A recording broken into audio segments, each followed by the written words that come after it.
Salam, Namaste, Adab, and welcome to today's event. Today we are going to hear Shamsul Islam Sahab on RSS Hindutva versus India Indians. Shamsul Islam Sahab is a very well-known activist, social activist, political scientist, left activist, author, and theater person. He taught in Delhi University. He's a former faculty. His notable books are Muslims Against Partition of India, Savarkar Unmasked, Gwalkar, A Critique, Know the RSS, etc. The introductory remarks will be given by a very well-known personality, Subhash Gatake Sahab. He is a prominent left activist and author. He is associated with the New Socialist Initiative. The concluding remarks will be given by Professor Apurva Nandi, Professor of Hindi at the University of Delhi. He is also a very prominent social activist, author, and columnist. So welcome you all, and now I invite Subhash for the formal introduction. Many thanks, Radisa, for this weekly online conversation you and your friends associated with Washington Diaspora have been organizing for quite some time. And also many thanks for giving me this opportunity to share some introductory remarks for a presentation on an important theme, RSS Hindutva versus Indians, where Professor Shamsul Islam will be challenging or breaking many myths which are part of the RSS folklore.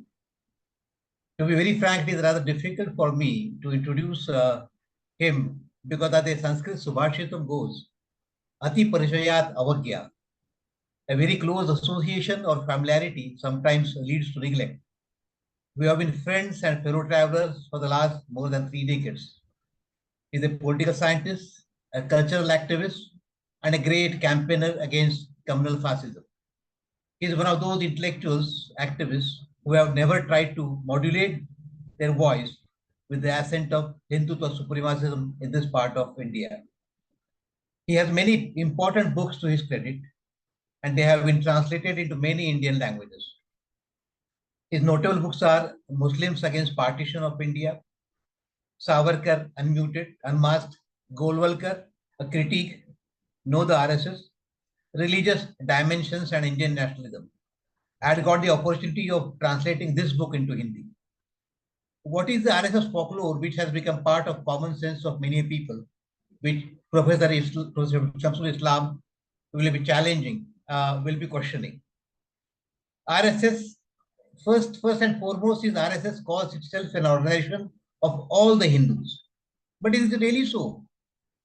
If yes, why did it oppose the drafting of a new constitution on the basis of one man, one vote? And why did it call for adopting Manusmriti as a constitution of newly independent India, which clearly and openly denigrates women and Shudras and Ati Shudras?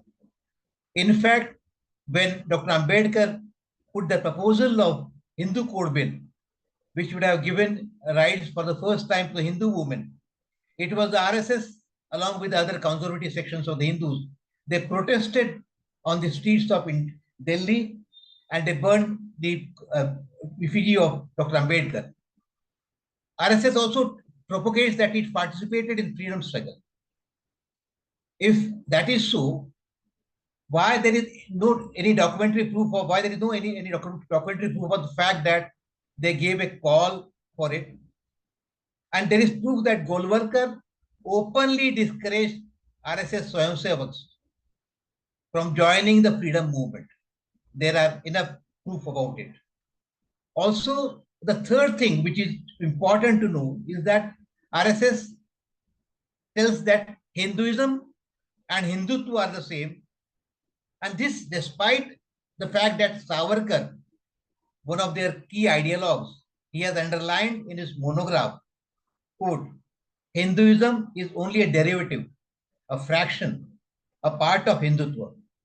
Here it is enough to point out that Hindutva is not identical with what is vaguely indicated by the term Hinduism, unquote. Perhaps people forget that the way Judaism cannot be equated with Zionism, or Islam cannot be equated with political Islam, or Buddhism as religion cannot be equated with the fanatic Buddhism much evident in Burma or Sri Lanka. So that conflation keeps taking place. Also, people don't raise the question of why RSS or the Hindu Mahasabha had its origins in Maharashtra. And that is an important part of its genesis.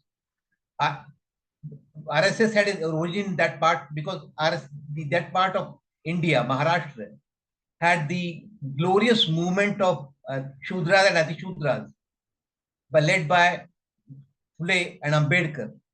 And basically, the Hindutva, the RSSP, is a reaction to this whole revolt of the subalterns, revolt of the Shudras, Atishudras, women against the Brahminical dominance. A close scrutiny of facts and experiences can make things absolutely clear. One feels that it is time to raise all these questions which have never been raised before to reach the kernel of truth. I'm sure Professor Shamsul Islam's presentation would fertile fresh questions in your mind and also further inspire all of us to strategize to give Hindutva supremacism a final defeat in this part of South Asia. Thank you.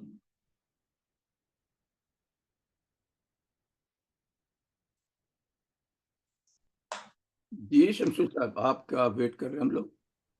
Ji, thank you Subhash ji. Dear friends, salam, namaskar, sat sri akal, jai bhim, inqilab zindabad to all of you. Whatever is dear to you, please accept that.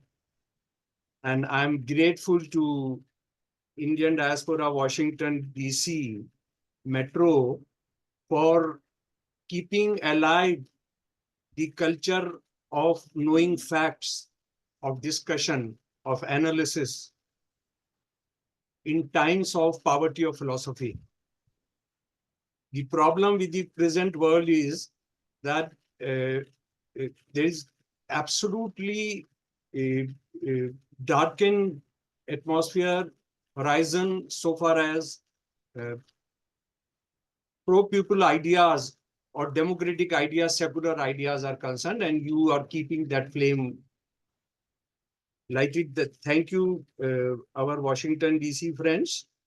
So before deliberating on the proposed theme for the night, I would like to share with you all an essential part of my research methodology, that is use of discourse theory. Let me explain it by giving an example.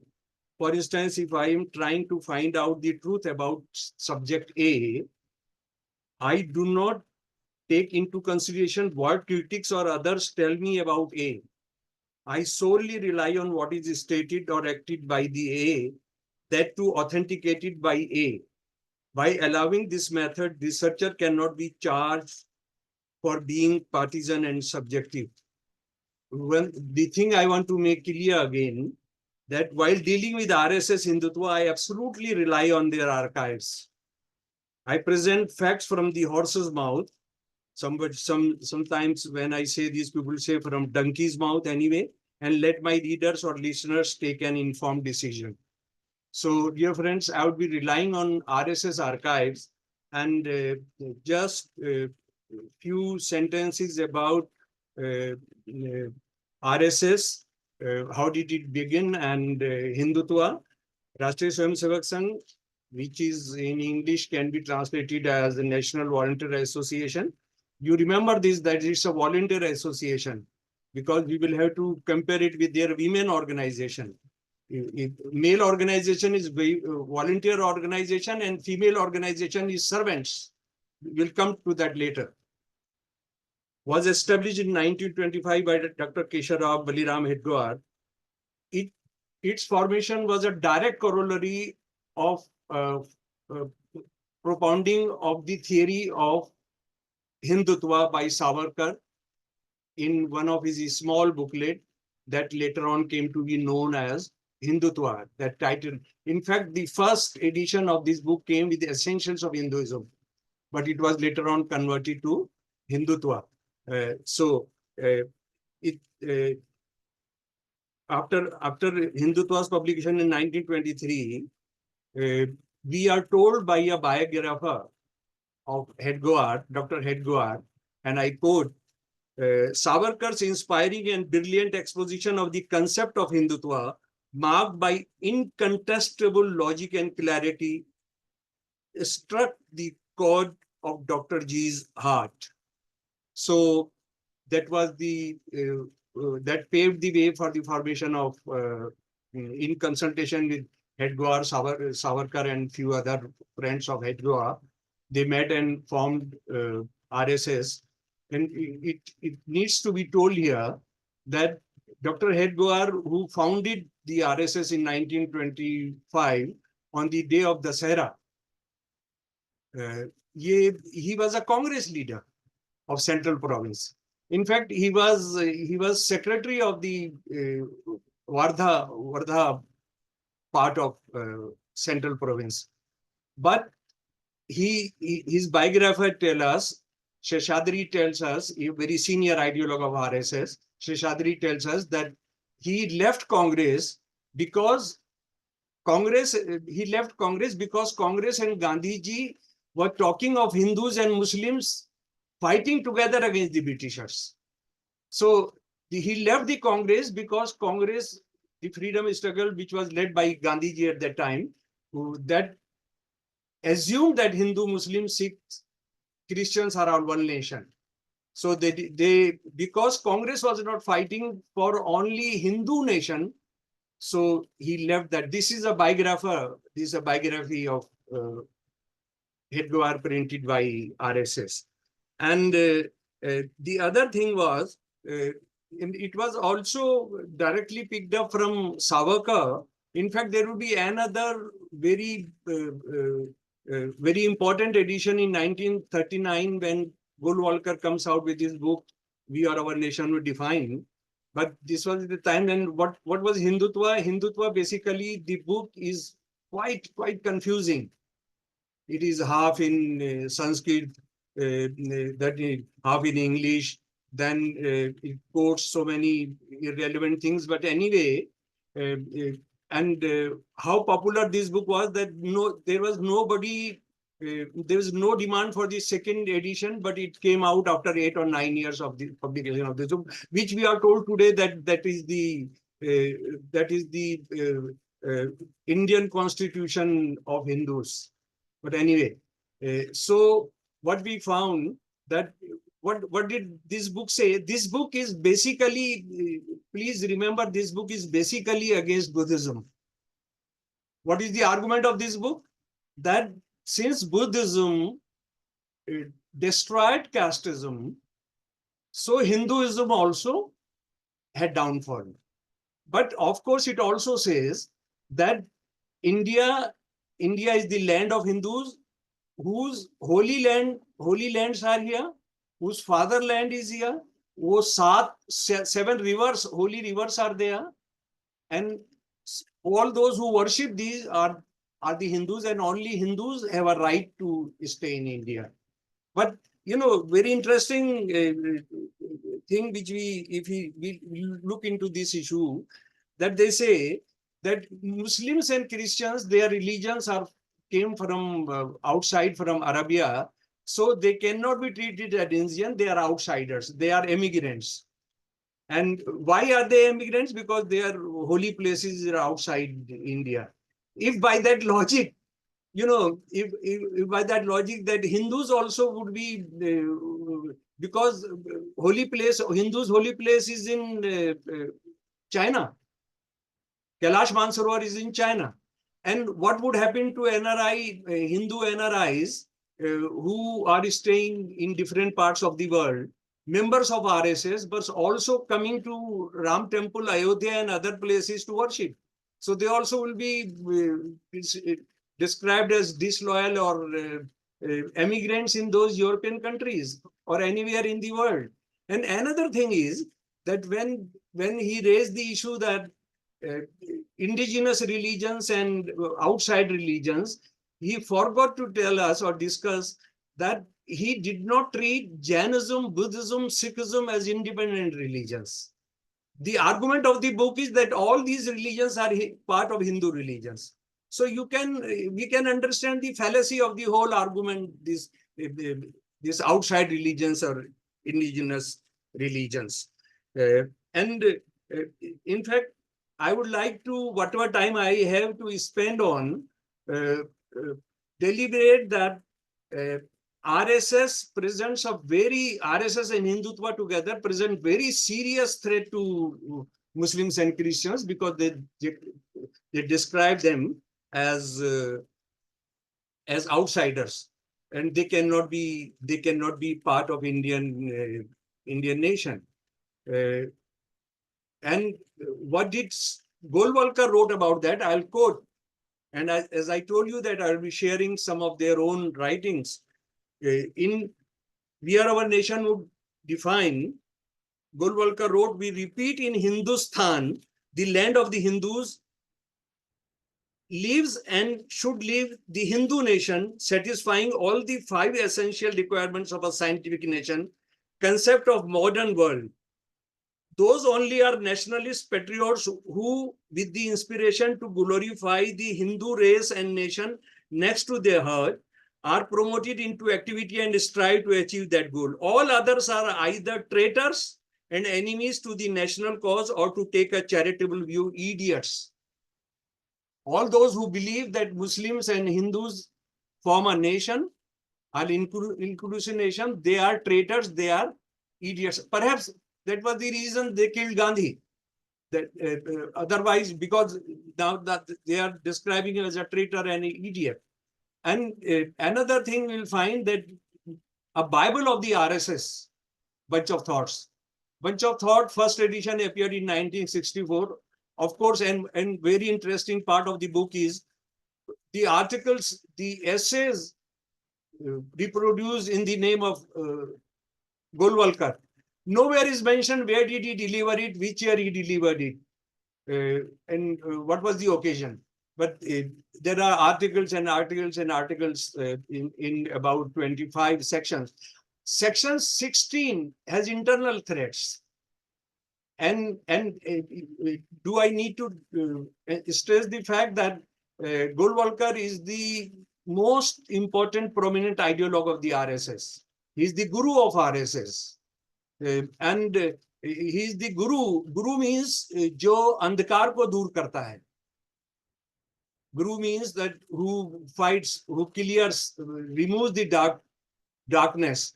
But Professor Goha, Ramchandar Goha, calls him Guru of Hate. He's very clear about his credentials. So in that internal thread, chapter 16, he talks that internal thread number 1 is Muslim, number 2 are Christians, number 3 are communists. And that book is sold in almost all Indian languages, is sold like hotcakes, and that is a Bible, that is a Gita for Hindu category. Modi, you know that Modi told writers, 2 correspondents, that he was groomed into political leader by Golwalkar. So he must have read this, and his anti-Muslim poisonous speeches and are based on this article, the chapter 16 of Bunch of Thoughts. But anyway, I come back to the other thing, that despite all this hatred for Muslims, and on the eve of independence, 14th August 1947 issue of Organizer. Read what is he saying about Muslims or about Indian nation. Let us no longer, this is on the eve of independence, let's no longer allow ourselves to be influenced by false notions of nationhood. Much of the mental confusion and the present and future troubles can be removed by the ready recognition of the simple fact that in Hindustan, it's a beautiful Persian word, Hindustan, converted into a Nagri term word, Hindustan. Only the Hindus form the nation, and the national structure must be built on that safe and sound foundation. The nation itself must be built up of Hindus on Hindu traditions, culture, ideas, and aspirations. और ये क्या होंगे? ये Hindu aspirations, Hindu culture, Hindu ideas क्या होंगे, वो you should not be surprised if I tell you, referring to RSS documents, that 26 November 1949, Indian Constitution was passed by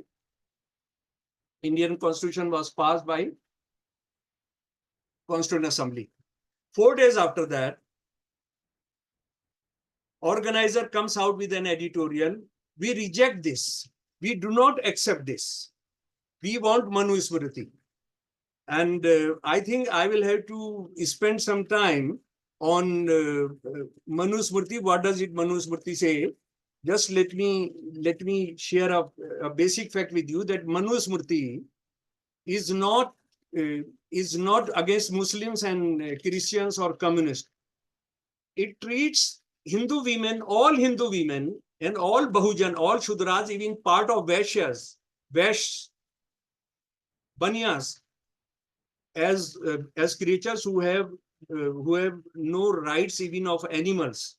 So they said that this should be enforced as the Constitution of India.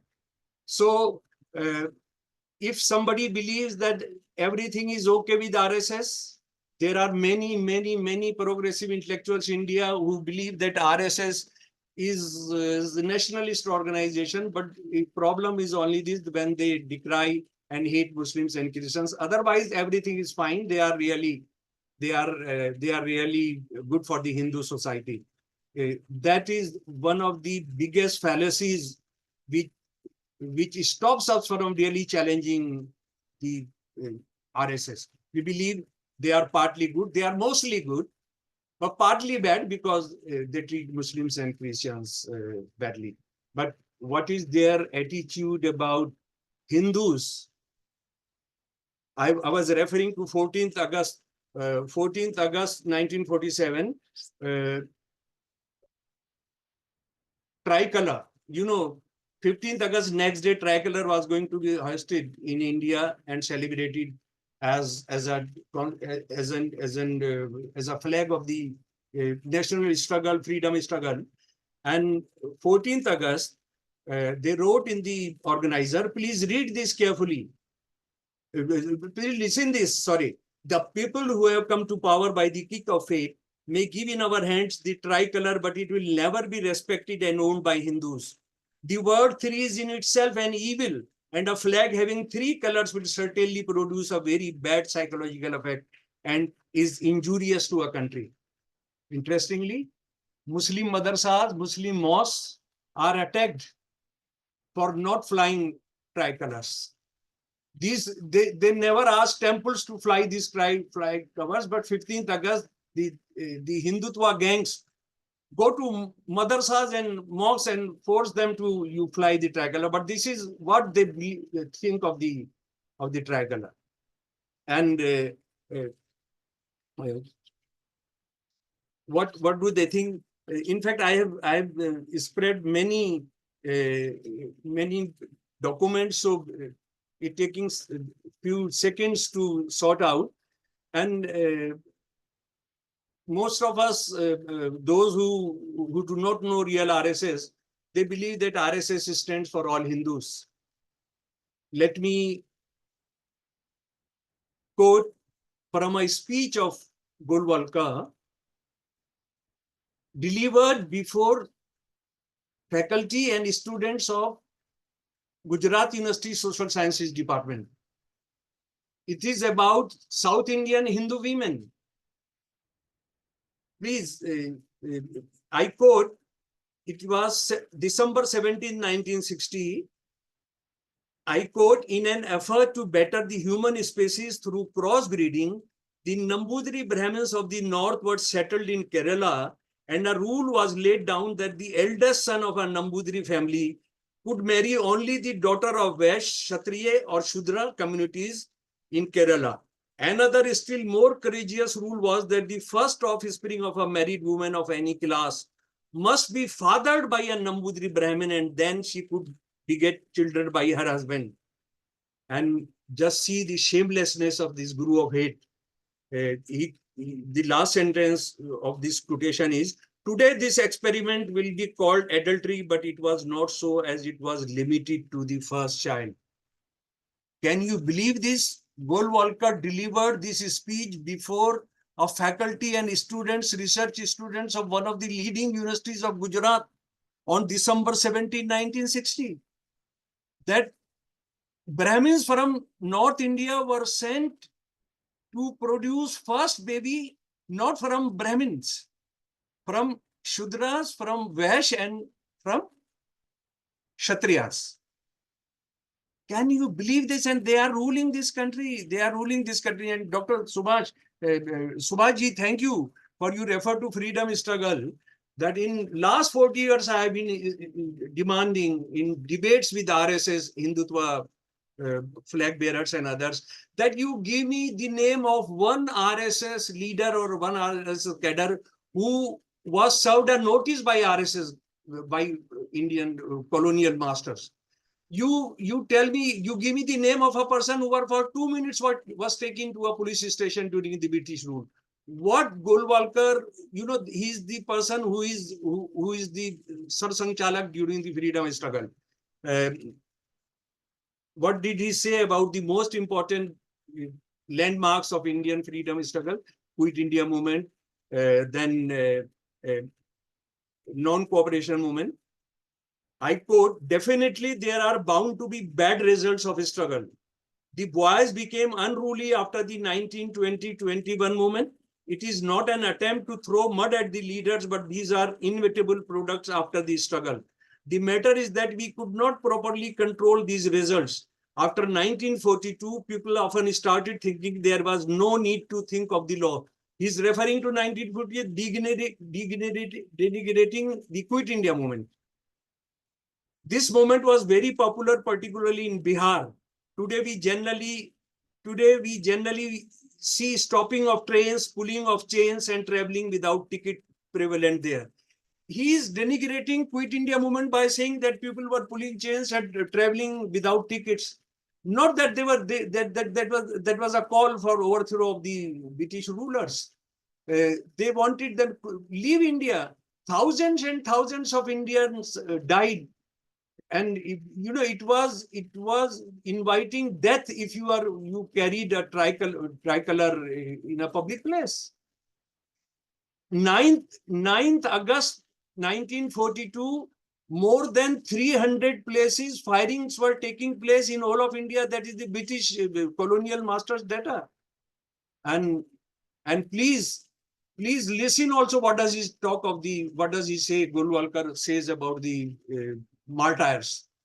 Horrible. Is so bad that we have to tell all these things again and again to our people. Martyr, great but not ideal. There is no doubt that such men who embrace martyrdom are great heroes, and their philosophy too is preeminently manly. They are far above the average man who meekly submit to fate and remain in fear and inaction. All the same, such persons are not held up as ideals in our society. We have not looked upon their martyrdom as the highest point of greatness to which man should aspire. For after all, they failed in achieving their ideal, and failure implies some fatal flaw in them. What this criminal, maaf kijiye mujhe, main keh raha hu ki why this criminal is saying? This criminal is saying those who martyrs, who laid down their lives, they had some fatal flaw in their argument, in their fight. They were killed because they could not have succeeded. They were not on the right path.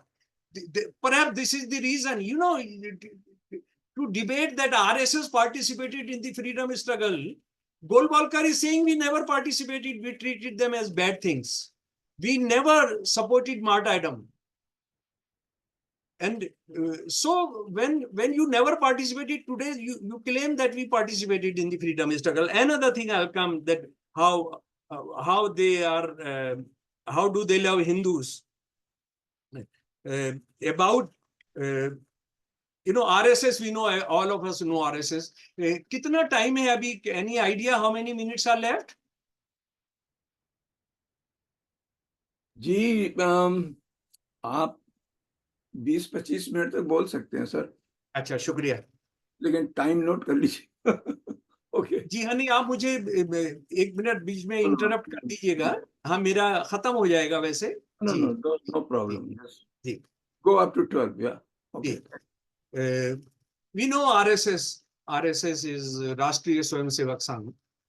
राष्ट्रीय स्वयंसेवक संघ का मतलब है कि national volunteer core और committee, all male, and this is for male only. It's a male organization, and this male organization is volunteers, and they take an oath that कि वो India को हिंदू राष्ट्र बनाएंगे. They want to sacrifice. They want to build Hindu राष्ट्र here. और वो फिर उसको हिंदू राष्ट्र को हम सलाम करते हैं, प्रणाम करते हैं माँ. पर उनकी माँ जो है वो क्या होती है, उस पर हम we will discuss it a bit later on. But they also have a female organization. Female organization का नाम है, the name of the female organization is राष्ट्र सेविका समिति. राष्ट्र सेविका समिति, इसका नाम होगा Maids for the Nation. You can also translate that. Male organization is volunteers, are volunteers, contains volunteers. Female organization is Maids of the Nation. It's not also national Sevika organization. No, these are the maids who are there to serve the nation. And the oath they take is, they take the oath कि वो अपनी chastity को safeguard करेगी. They will safeguard their loyalty. They will do all zimmedari, all houseworks loyally, with responsibility. No such oath is taken by male things, that they will take care of their that they would not indulge in extramarital affairs and other things. So you can imagine what do they think RSS thinks of their own female cadres. Males are volunteers, females are maids. नौकरानियां हैं वो नौकरानियां नहीं. उसके अलावा, my dear, you are diaspora, Washington diaspora, and I believe that diaspora friends from other parts of US and the world also may be listening. Have you ever thought of the issue that the organization which functions in India is known as RSS, Rashtriya Swayamsevak Sangh. But when it goes abroad, it functions as Hindu Seva Sangh. So, performing another anti-national job.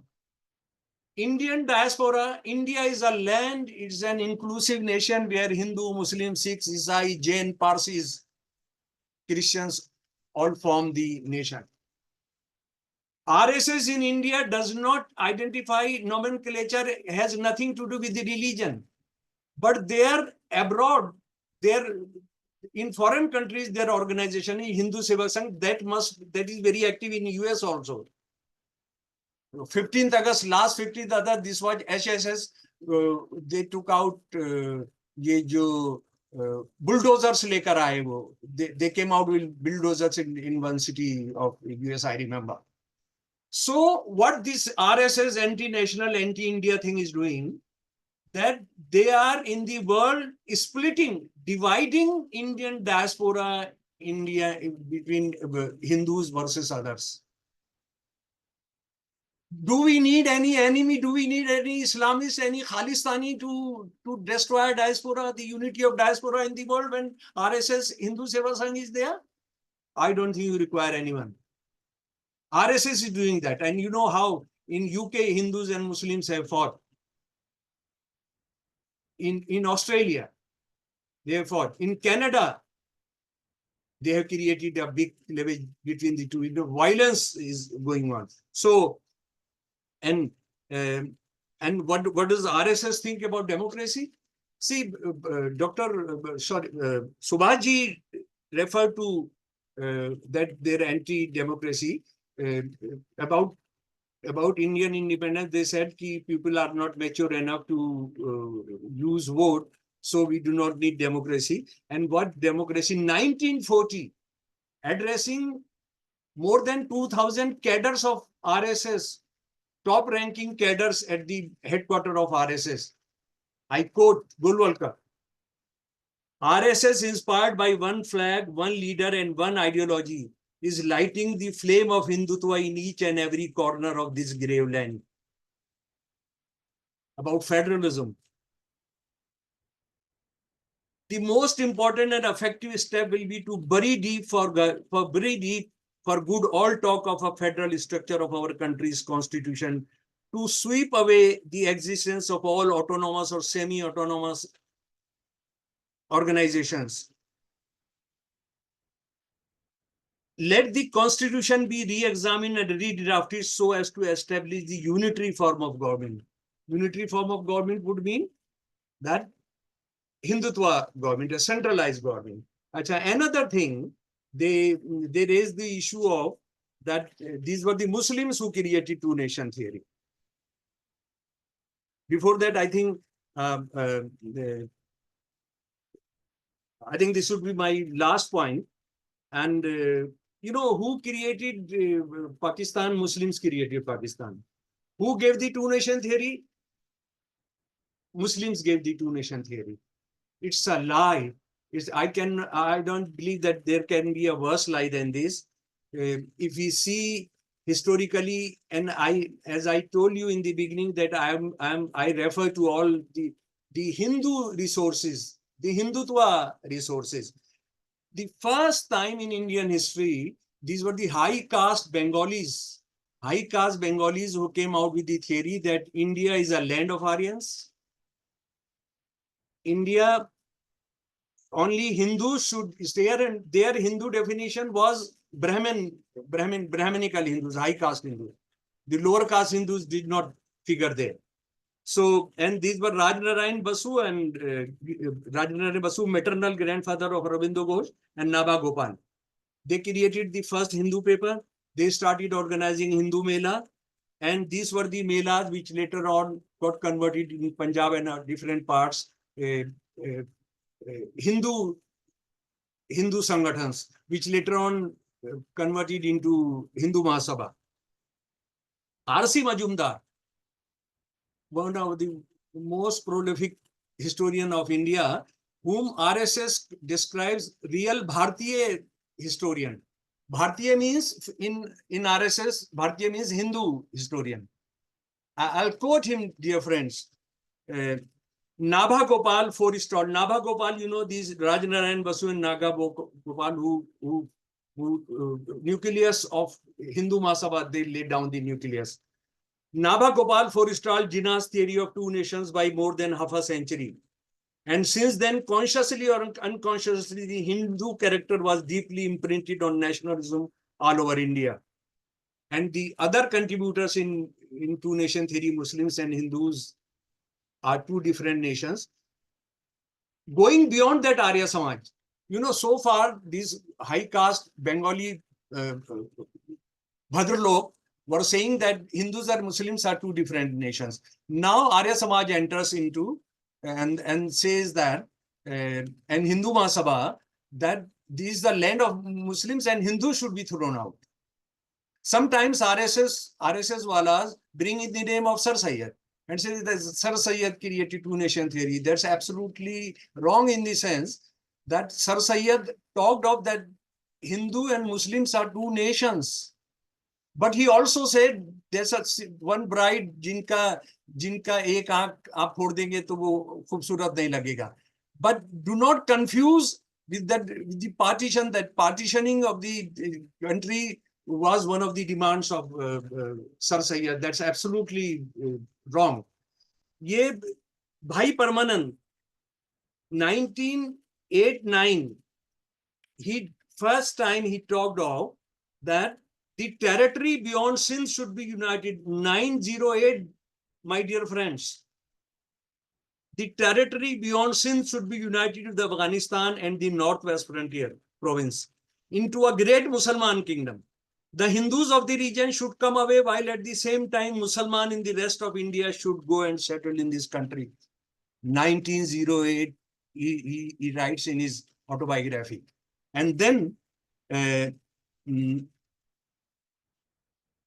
we all know the name of Lala Lajpat Rai, a great nationalist leader, but he was also a leader of Hindu Mahasabha. He was also a leader of Arya Samaj. And you know, he did not know the alphabets or Hindi alphabets. He used to write only in Urdu. But he created a campaign, Hindi, Hindu, Hindustan, and he writes in autobiography, despite my not knowing alphabets of Hindi, I gave an issue to Hindus on which they fought greatly against Muslims.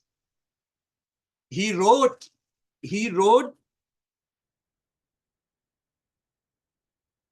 a series of articles in Tribune, a very important nationalist paper pre-partition.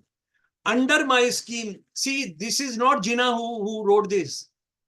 This is not some Muslim leader who wrote this. This is Lajpat Rai saying, 1924.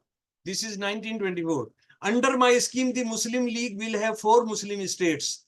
The Pathan province of the northwest frontier, number 2, Western Punjab, number 3, Sindh, and number 4, Eastern Bengal. If there are compact Muslim communities in any other part of India sufficiently large to form a province, they should be similarly constituted. 1924, Lajpat Rai ji keh rahe hain, I am willing to give 4 Pakistan to Muslims, but if there are other compact areas where Muslims are there in majority, we will give another 5th, 6th, 7th Pakistan also.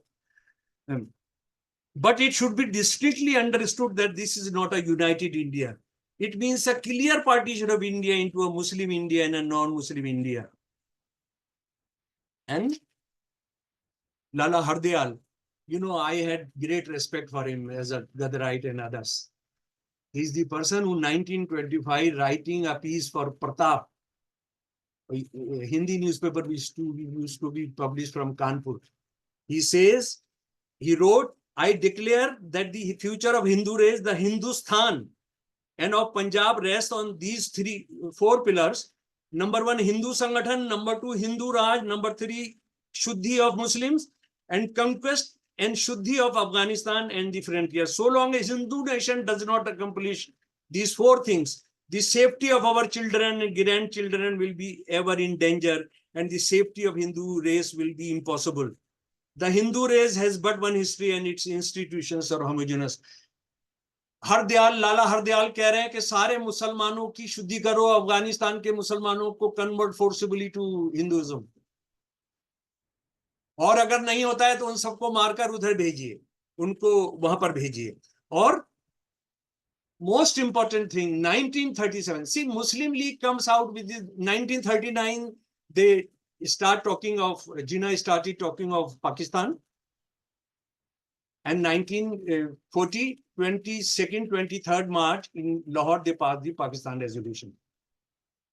3 years before that, Savarkar has taken over the reins of Hindu Mahasabha. Ahmedabad Adhiveshan, 1937. Please listen carefully, my dear friends. As it is, there are 2 antagonistic nations living side by side in India. Several infantile politicians commit the serious mistake in supposing that India is already welded into a harmonious nation, or that it could be welded thus for men wish to be.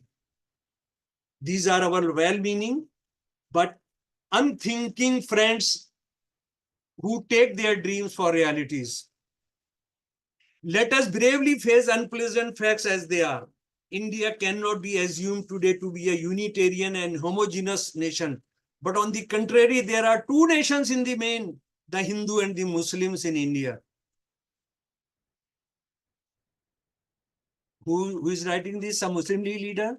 Some Muslim leader? No. The Bap of Hindutva.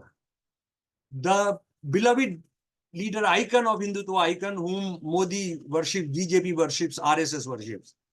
And on the eve of independence, again, 14th August 1947, organizer, you must have, I can provide you a copy. It's very, very important. You must keep that. It has another editorial. Let us no longer allow ourselves to be influenced by false notions of nationhood.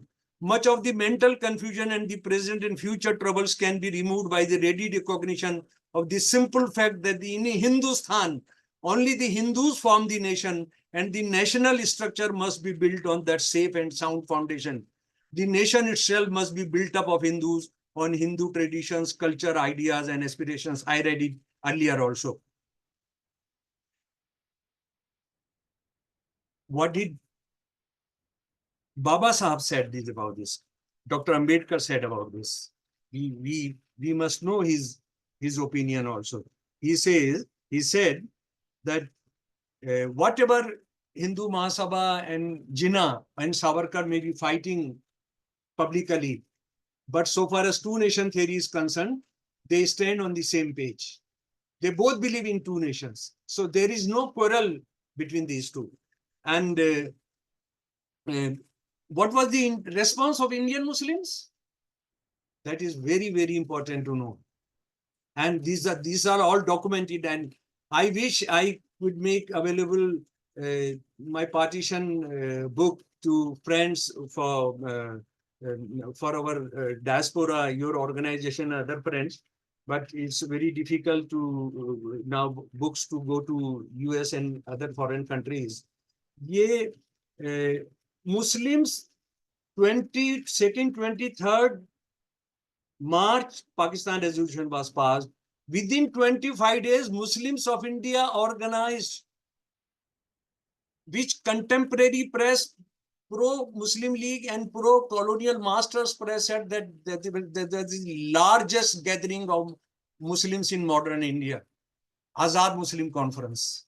Azad Muslim Conference in Company Bagh of Delhi. If you know Delhi, now that is known as Gandhi Park, in front of Old Delhi station. And I can proudly share the fact that I come from a family which were one of the reception committee members of this conference. My Wali Sahib and my grandfather, both were part of that. They organized the biggest conference, and what did they say? Since we are short of time, the first, and this was to be for 4-day conference, it was extended to 5 days. There were 500 delegates chosen, elected from all provinces of India. The arrangements were made for 50,000 people. 1 lakh people came, so it was expanded. It was 500 women were supposed to come, 5,000 women came, and it was extended. One more day was extended. And the resolutions, just imagine resolutions, my dear brother. First resolution is that bring adult franchise, organizations like Muslim League will disappear. I will explain what is the context. Context is that Indian Muslims are criticized that 1946 elections, Muslim League won all Muslim seats. They say the Indian Muslims support it. So what do Muslims need any bigger proof that all Muslim seats were won by Muslim League? But there is a caveat, and very important one. See, 1946 elections were held under the electoral system from 1935. In this degree holders, income taxpayers, zamindars, lawyers, they had, or professors, university teachers, they had right to vote. And in whole of India, these were about 18.5% people who had right to vote. Since among Muslims, these sections were very not of that large number, so the average of Muslims participants in this election was 7 to 8%. 7 to 8%. So 7 to 8% Muslims, but in the name of all Muslims, this 7 to 8% lawyers, income taxpayers, zamindars, nawabs, Muslim rajas and others. So they voted them. And this Azad Muslim Conference is 18 all organizations, grass-based organizations of Shia conference, Momin conference, RSS Islam, those secular Ludhiana-based Muslim clergies, those who fought against Muslims, and many of them are killed. Then Jamiatul Ulama, Jamiat Ahle Hadith, Balochistan ka organization, which is today still is there fighting for their rights, and that was led by ex-prime minister.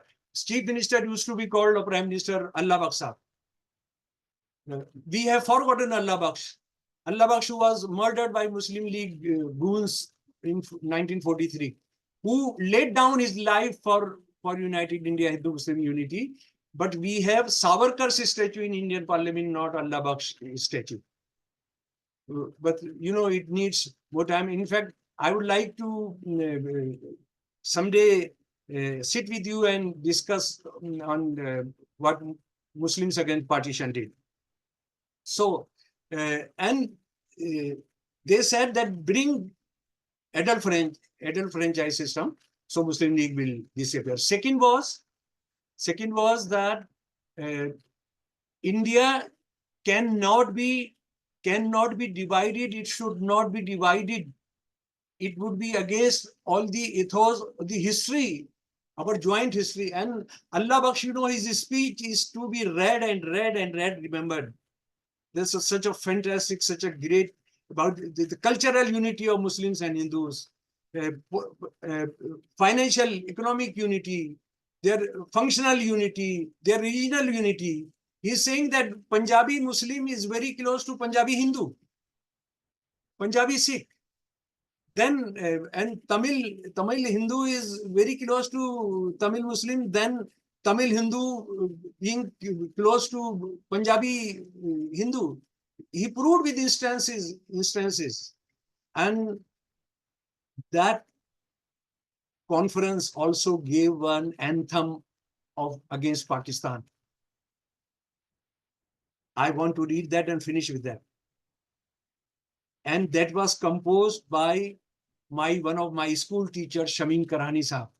I was told that Shamim Karani Sahab's one son is in States. I have not been able to contact him, trying to find out. My daughter also has been trying to locate him in USA. And you can understand the feeling and how, what were their vision, what were their passion. Shall I read it first in Hindi? It's not a very big anthem. Yes, please, go ahead. Ji. Pakistan चाहने वालों से.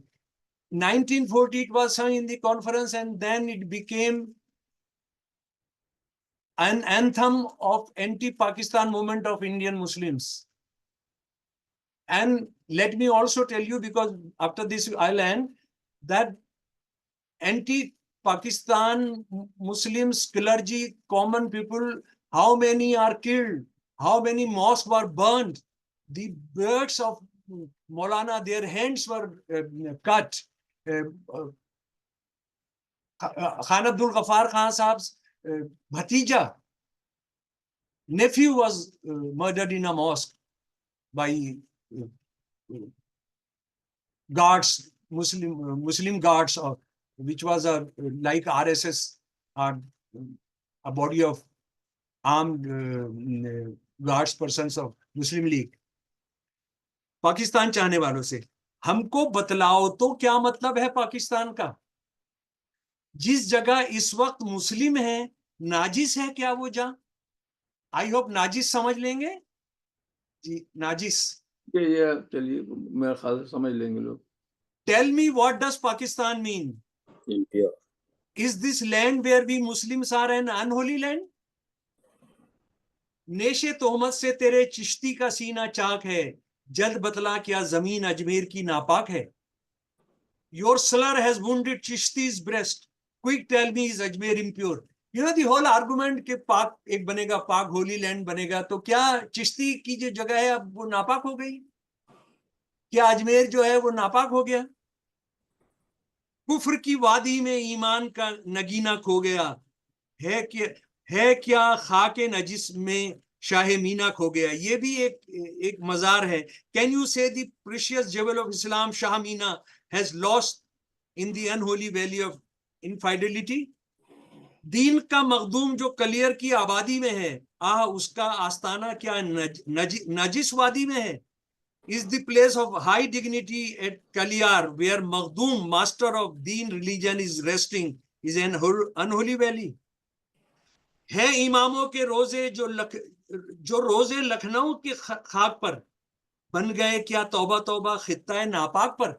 सी क्या Islamic symbols वो use कर रहे हैं पाकिस्तान को counter करने के लिए. Whether the mausoleum shrines of imams at Lucknow are built on impure lands. बात ये कैसी की तूने की दिल ने आह की जमीन ताहिर, क्या जमीन ताहिर नहीं दरगाह नूरुल्लाह की? ये फिर एक मशहूर सेंट थे हमारे देश के.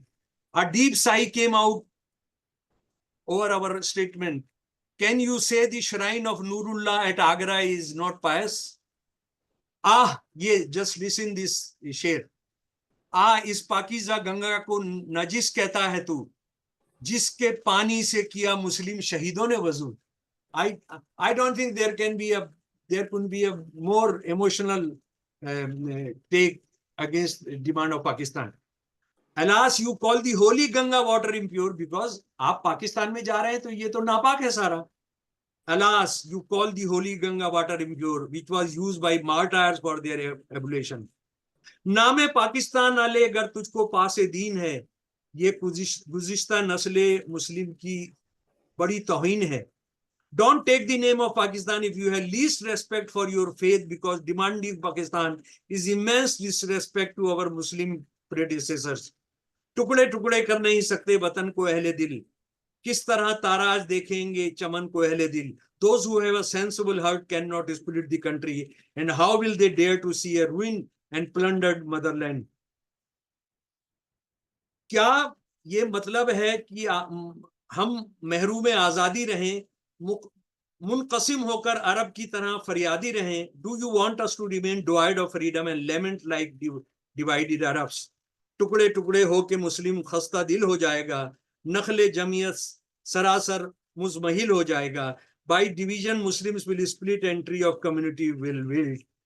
So this was, they created, Muslims against partition created the times of 1857, where Hindu, Muslim, Sikhs fought together. We have forgotten that in 1857, Hindu, Muslim, Sikhs fought together. Muslims were 25% at the time. But martyrdom, the number of martyrdom, Muslim martyrdom is more than 40%.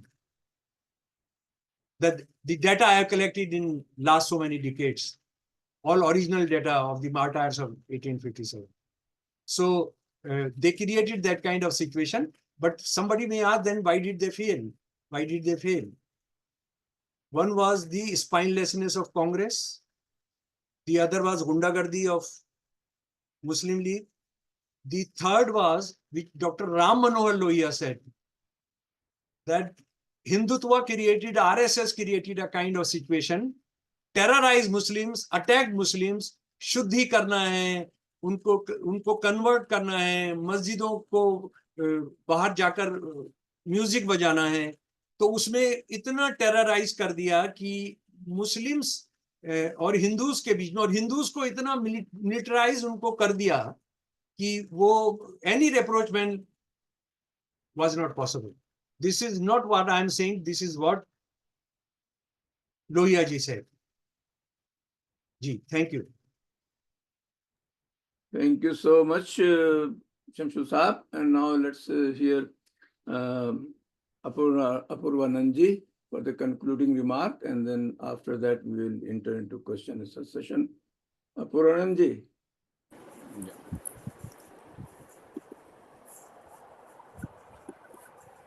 Puraji.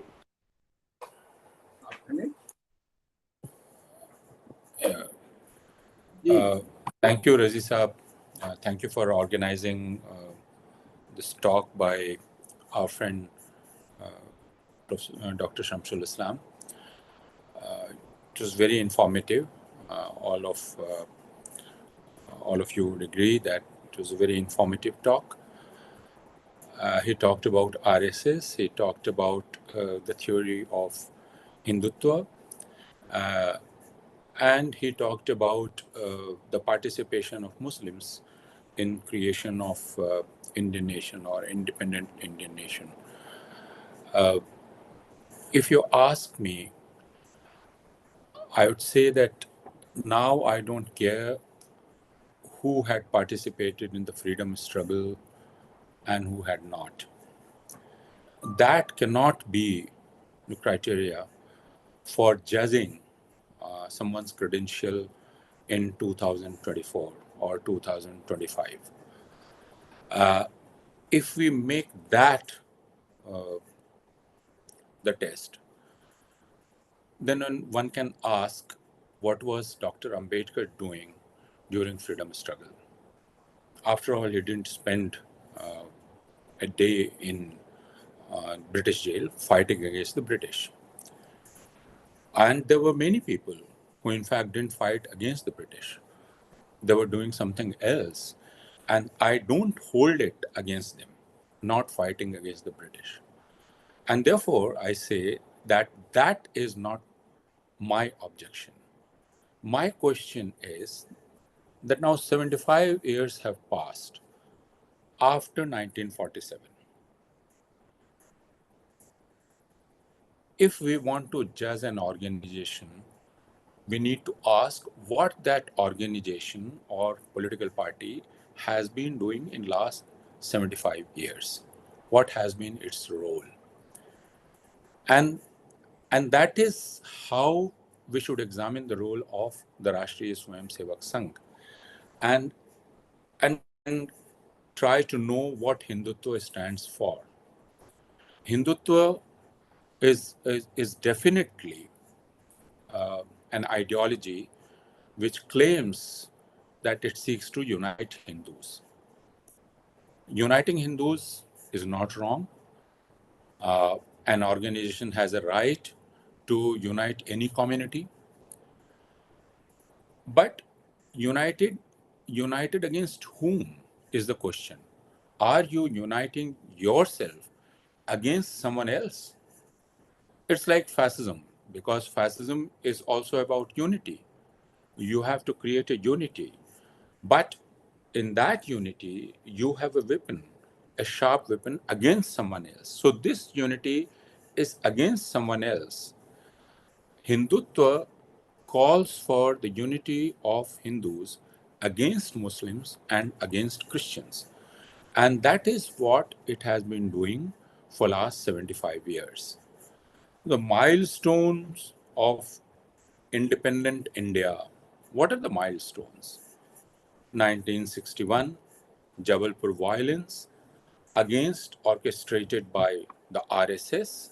And then there are many instances of mass violence against Muslims, all orchestrated in one way or the other by one or the other organization affiliated to the RSS.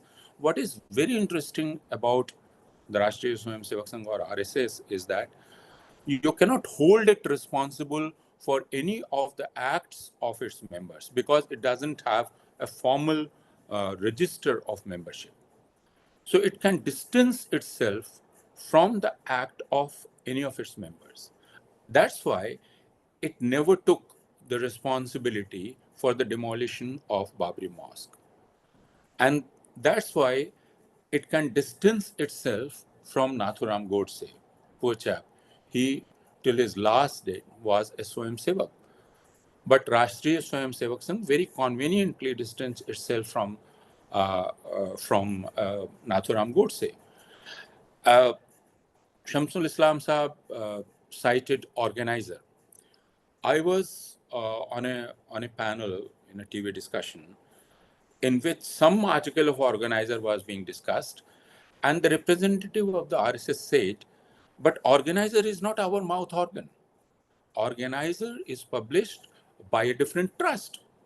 And that is what is so interesting about the RSS, because RSS is not responsible for anything done or committed by its members, who are not formal members, because there is no formal register of membership.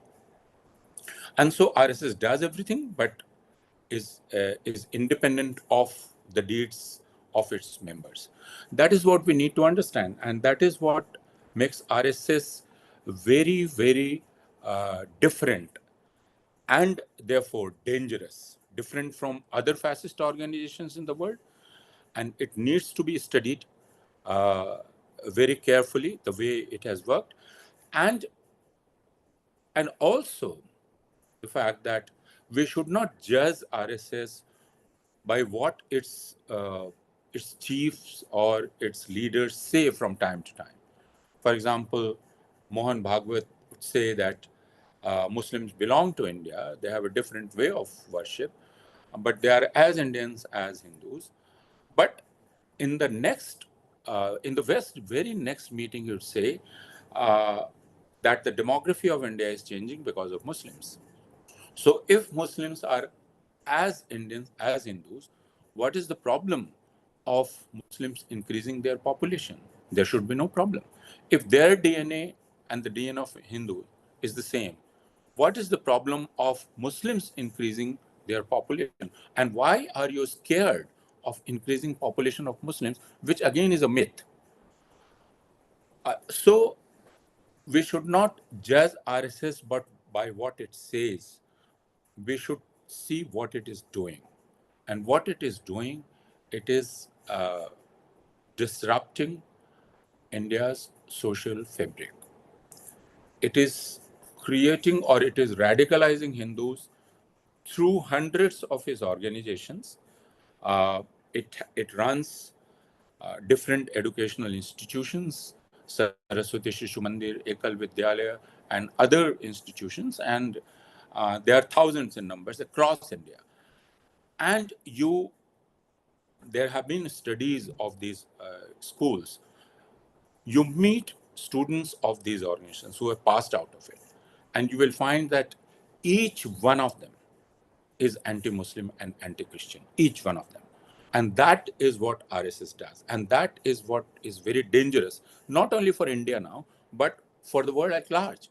Because now this diaspora is getting very strong in England, it's getting very strong in America, it's strong in Australia, it's strong in other countries of the world.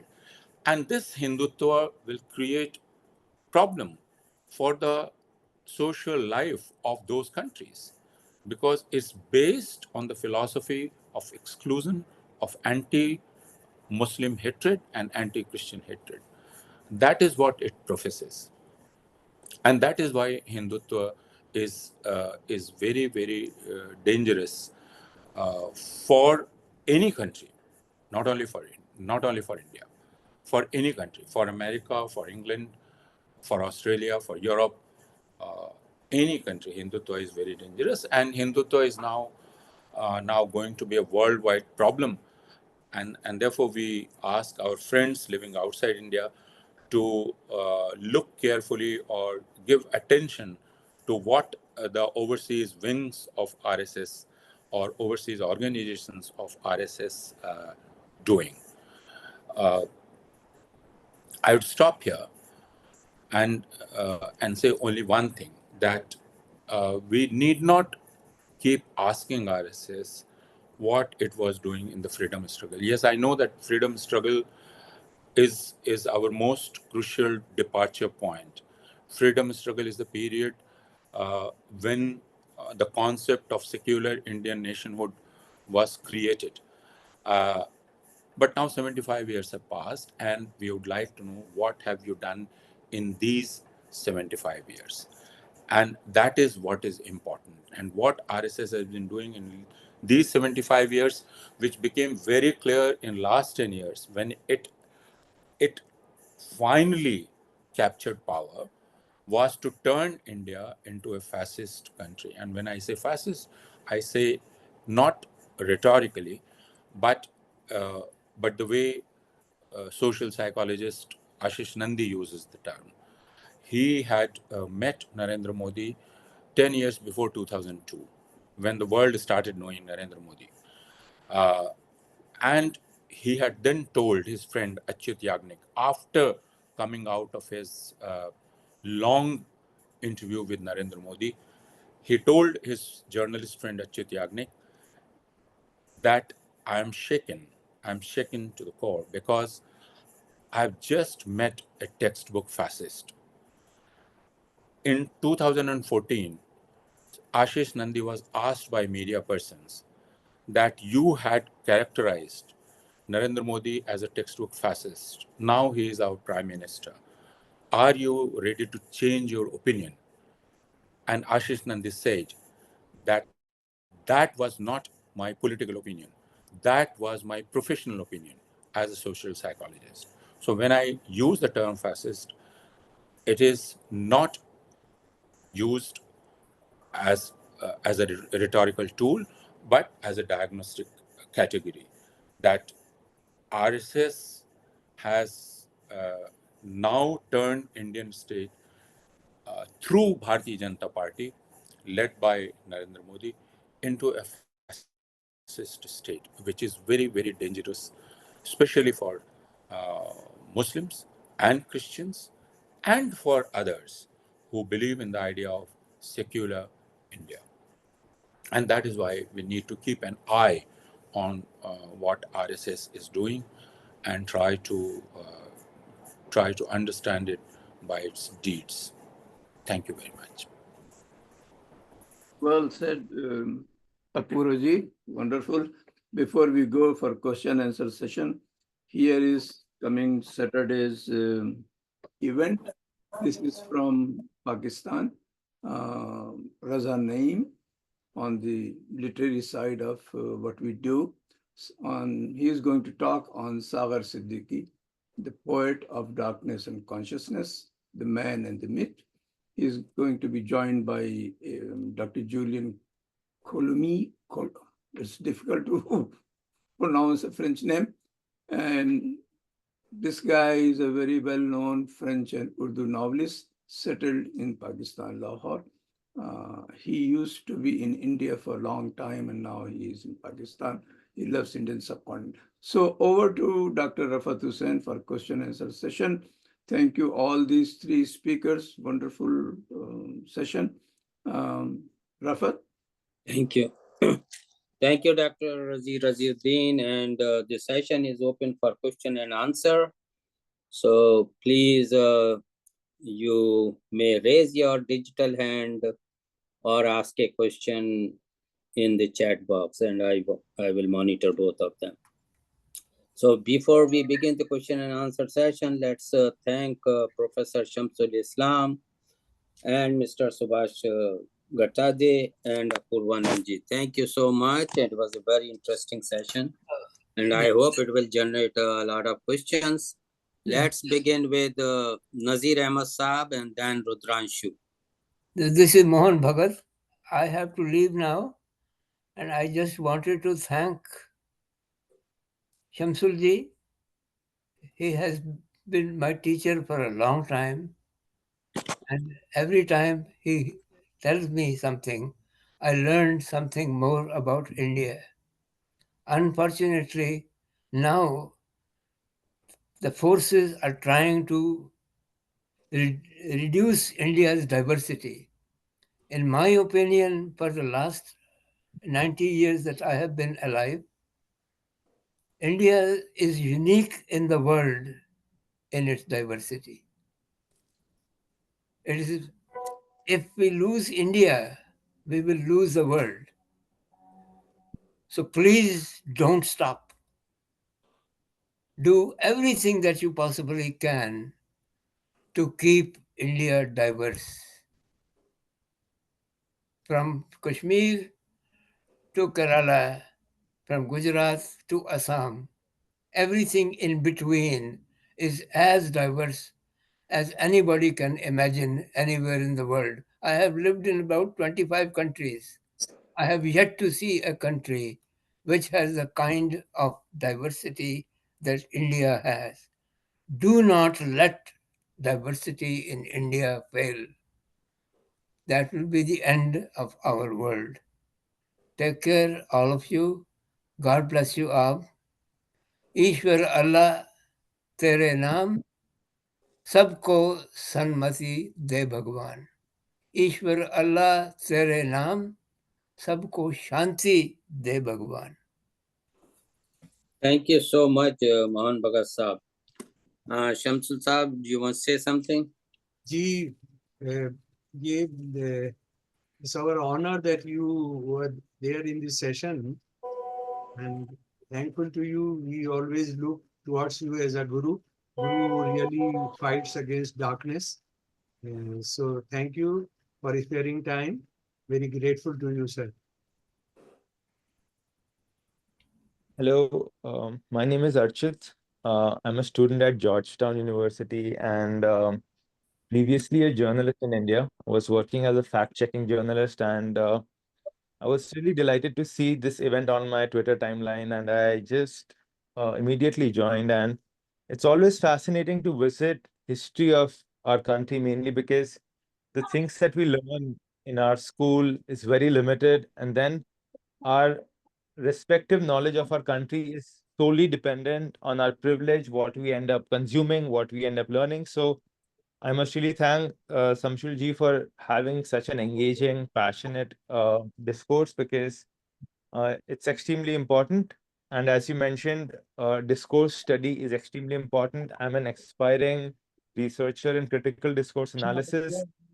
And my question would be this. I for large parts, what Apurva ji said, I completely agree with him. But when he mentioned that it doesn't matter what happened 75 years ago, we should not worry about who partaked in India's freedom. I understand that perspective to some extent, but I would like to share that unfortunately, that discourse cannot be abandoned, because that is the main discourse within our family members. Like that idea that Indian Muslims were responsible for partition and did not equally partake in freedom struggle. That's very, troubling, because when we notice uh, talks about who participated in the freedom struggle, so many of us will struggle to name freedom fighters from Muslim community, from Sikh community, from other communities. And I think it's our duty to know more and more about, so that this idea of secularism is not an idea, and we truly understand that everyone fought for the freedom. So those were some of my thoughts, and I'll close my mic now. Thank you.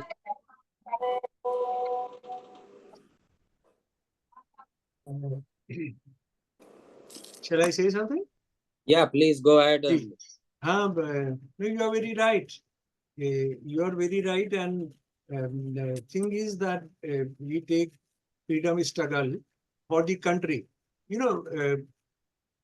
One thing which needs to be stressed is that why are we discussing history and trying to tell that these were the real facts? Because today's rulers of India, they talk of Bharat Mata, but their Bharat Mata is not what we knew of. The freedom fighters knew of Bhagat Singh, Rajguru, Sukhdev. Gandhi knew that democratic secular India. Their Bharat Mata is a limited thing. What RSS has conceived as for instance, one God in Hinduism, one leader, one ideology, one flag. So the fight is against that kind of understanding of Hinduism. Thank you. Thank you so much. So please raise your digital hand. So we have to respect the order of the people. Order the people ask the question. So the next one is Dr. Nazir Ahmad. Yes. My question relates to the transformation of Hindutva. As has been pointed out by our eminent presenters, Hindutva is an idea. And ideas are transformed from without and from within. As an example, the transformation of the Pharaoh's household was through Moses, and Moses grew up within the household of the Pharaoh. The question is there any indication that this virulent idea of Hindutva is getting transformed from within rather than from without?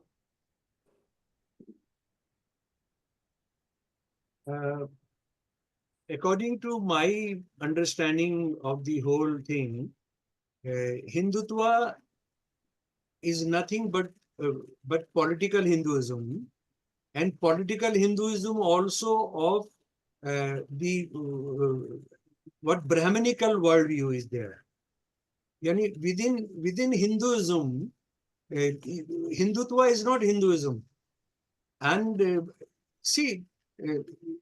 we can see that Hindutva cadres killed one of the most practicing Hindu. He was Gandhi.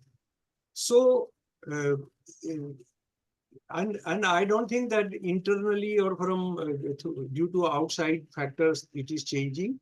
It is getting more violent. It is getting more militant because Hindus are not supporting them.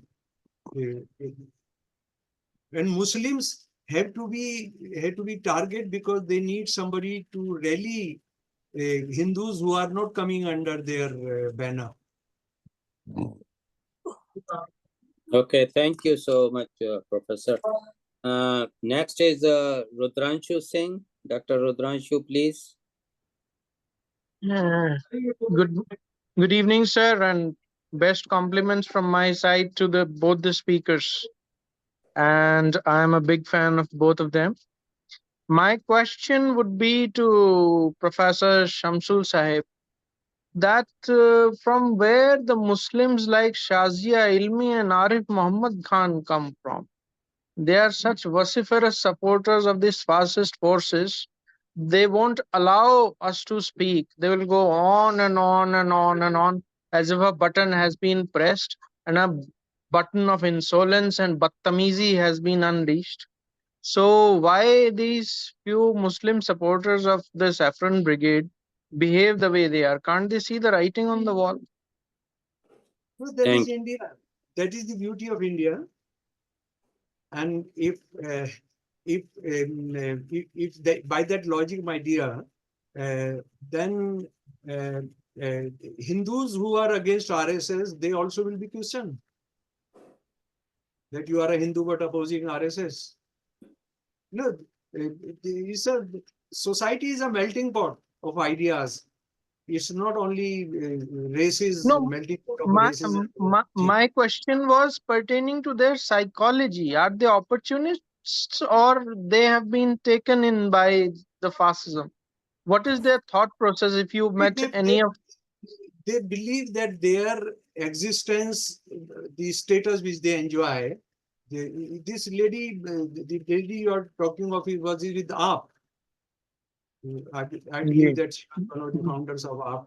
So they look for their careers, and they choose their way. And you are right that Hindutva needs such characters to justify their anti-minority thing. And my dear friend, we should not also miss the fact that Muslims are point of hatred when they nowhere stand in competition in any field of Indian life because they are treated as of lower caste Malays. So what will happen that the Brahmanical understanding of Hinduism, and that's becoming the mainstream under Modi. So there will be high caste Muslims also hating Muslims. So and that's Thank not, you. Thank you, that's Professor. not an issue of much concern. Okay, thank you. Then another question is from the chat box, and that is from Himanshu.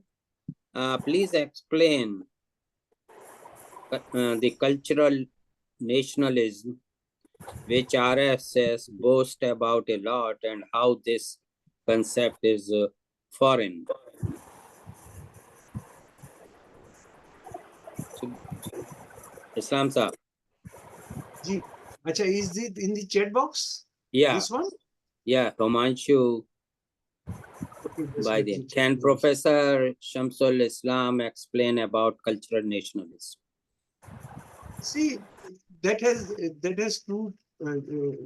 two angles. One angle is that fascism and Nazism were also started as a cultural movement, that we want to replace the culture and culture of race. RSS is also that kind of race is the main issue. You take Hindutva of Savarkar or We Are Our Nation, who defined of Golwalkar. They talk of race, Hindu race. Hindu race once ruled the whole world. Hindu rishis, when सारी दुनिया, मैं उनका हिंदी आपको बता रहा हूँ कि सारी दुनिया चौपाया थी, तो हिंदू ऋषि जो थे दो पाए पर चलकर सारी दुनिया पर राज कर रहे थे. तो ये this is one aspect of the thing that they call this the cultural renaissance. The other thing is that RSS, in order to justify that it did not participate in the freedom struggle, they say, oh, we were a cultural organization, so we did not. We were a cultural organization. Though they had full-fledged intervention into politics, hobnobbing with Britishers. Take Savarkar, their icon. He was running governments in 3 states with Muslim League. So whenever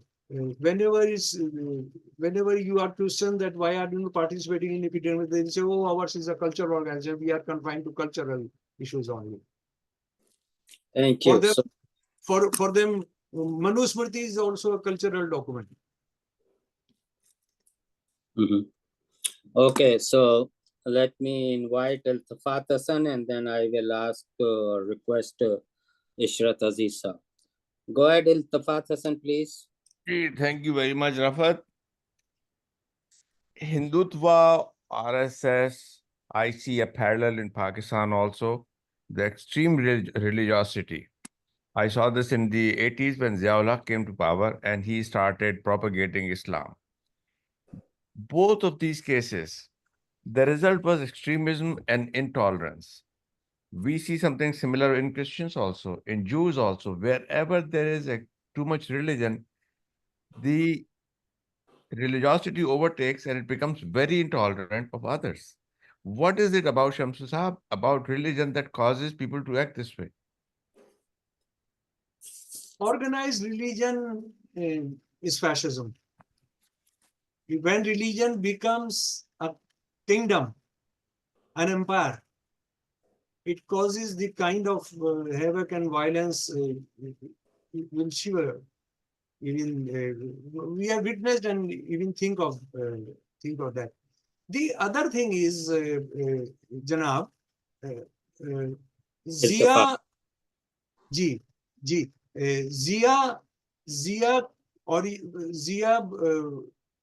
came up, and we found that in Pakistan, that I found the natural corollary of what kind of state and nation Pakistan developed into. But for us, it's very serious in India, where the largest democracy, where the constitution continues to be effective, where Modi, who says that I am a Hindu nationalist, I do not believe in secularism. His interview to the writers in 2013, I think 7th June 2013, when he was Chief Minister of Gujarat. His becoming Prime Minister and RSS running government is a very, very serious issue. जिया पाकिस्तान में ही हो सकते थे और वहां होना ही था, उसके अलावा कुछ नहीं होता. और every theocracy, every religious state, थोड़े दिनों के बाद वहां पर आप देखेंगे कि इस्लाम थोड़ा ग्रीन रंग हल्का हो गया, एक और इंजेक्शन लगाओ. वो फिर भुट्टो साहब आए, एक और इंजेक्शन लगाओ इस्लाम पर. फिर उसके बाद जिया साहब, नहीं ये तो इंजेक्शन नहीं, इसको तो आईसीयू में ले जाना पड़ेगा इस्लाम को कराने के लिए. तो ये वहां तो होता ही है, लेकिन ये हमारे इंडिया में हो रहा है. ये बहुत बहुत दुख की बात है. और ये international forces, corporate world. And another thing, since you are comparing Pakistan with India, in Pakistan, there is no corporate financing of the Islamist project. In India, Hindutva survives because there is corporate financing by Adani's, Ambani's, and even American government. You know, the amount of money which RSS receives from American temples and others, that comes through in the name of charity and other things. They have RSS has captured all temples in Europe, in states. My study of their abroad functioning is, and the money they send to India. But unfortunately, HSS member, Hindu Seva Sangh members, who are enjoying all fruits of secularism and democracy, liberalism in Europe, in Europe, in America, they are financing money, sending money from abroad to convert a democracy into Hindu state. That's very dangerous. If if India left to us, they stand nowhere. Last elections, these June election results have shown that. Thank you. Ishrat Aziz Saab.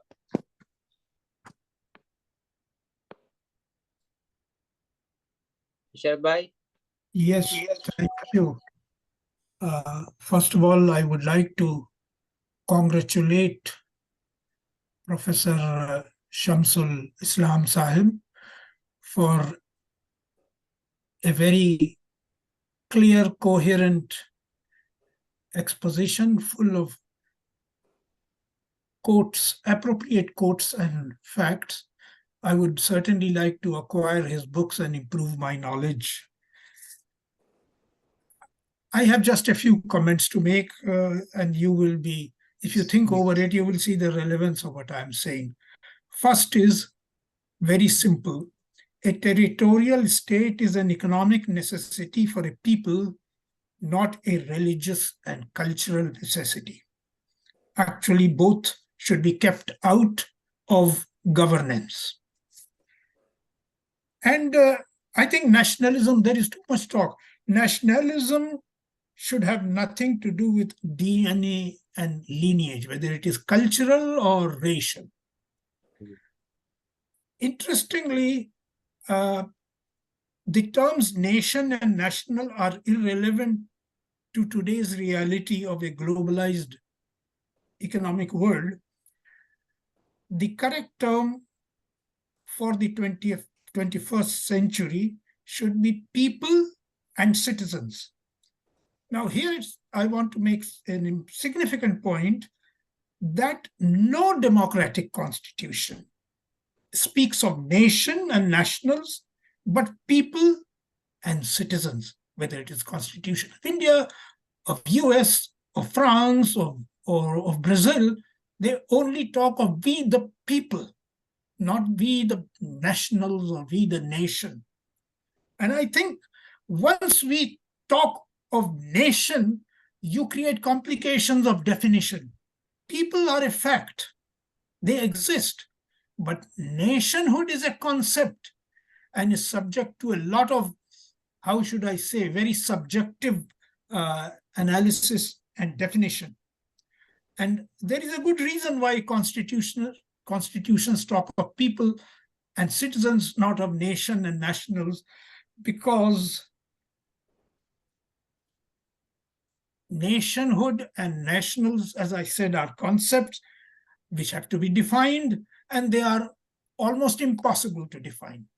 In real, how should I say, terms relevant to the existing reality of a people and state. Thank you.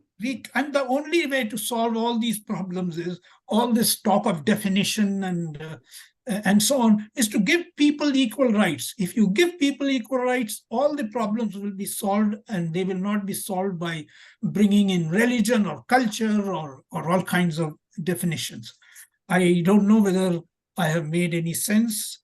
There is Very any well sense said. in what I've said, but I would certainly like to invite comments on my comments if anybody so You have chooses to made make. very important, enlightening comments, dear sir. In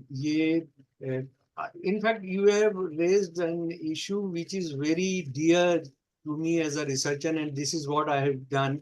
I started working on nationalism and then came down to the study of religious nationalism. That is, I had spent many decades on this.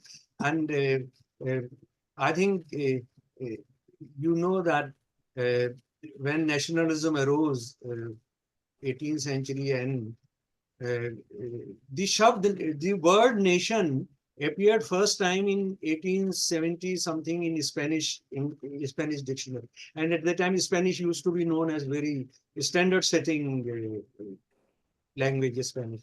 And then Oxford, after 10 years, nation word appeared in the Oxford dictionary. But the important thing is that at that time, a very important writer, author,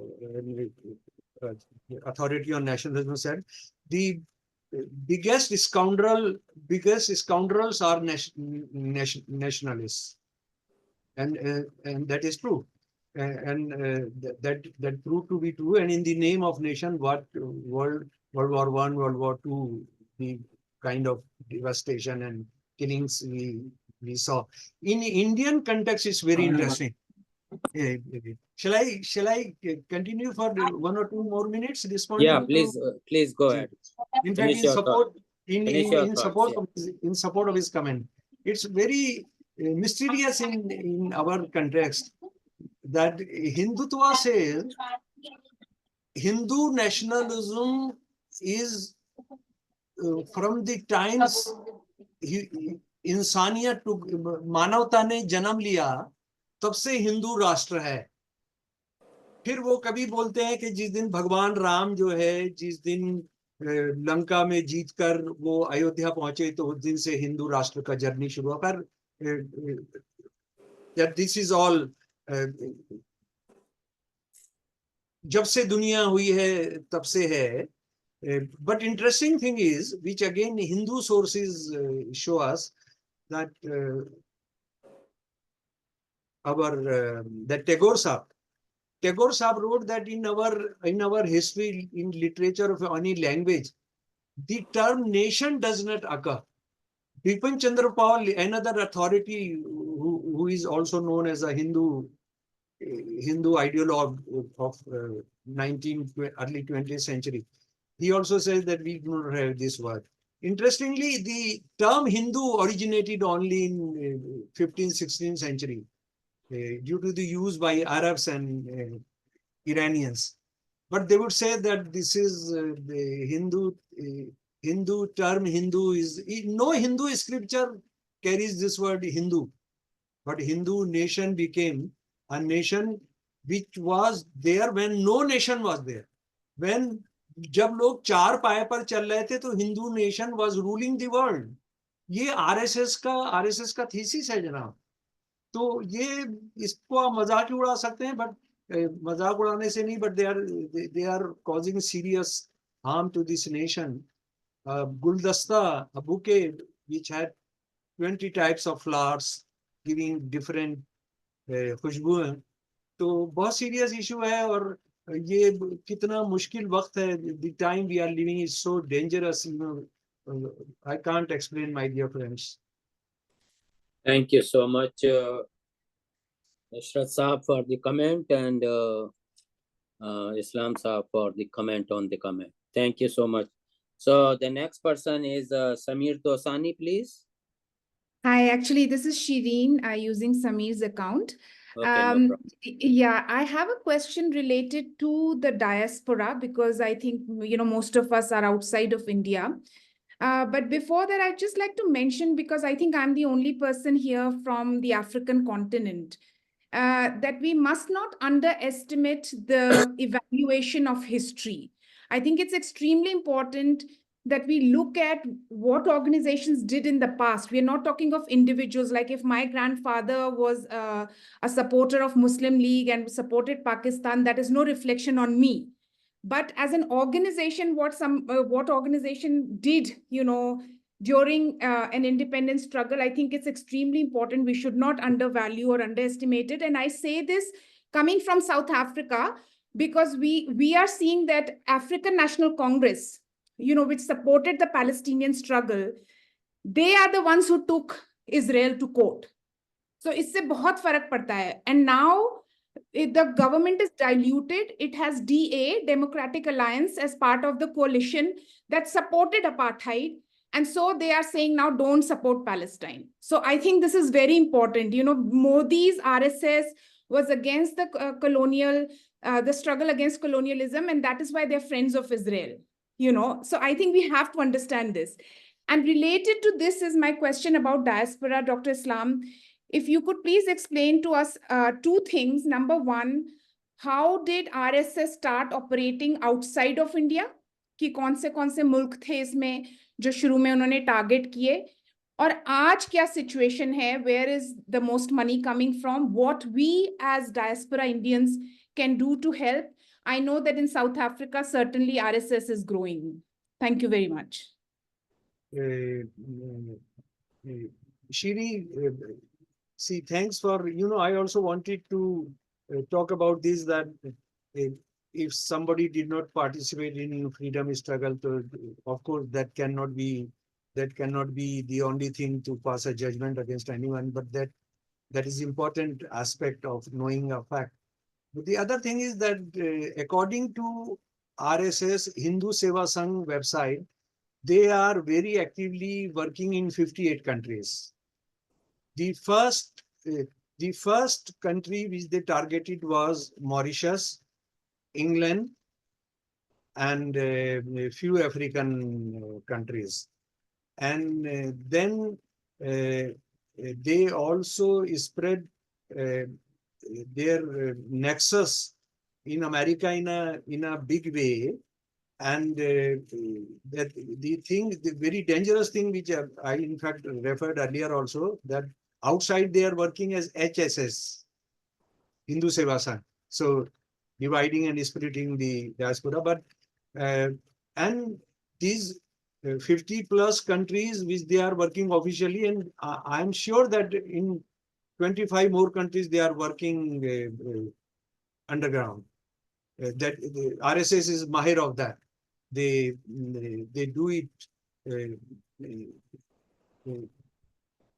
that way, and they specialize in conspiracies. So that's a very dangerous thing.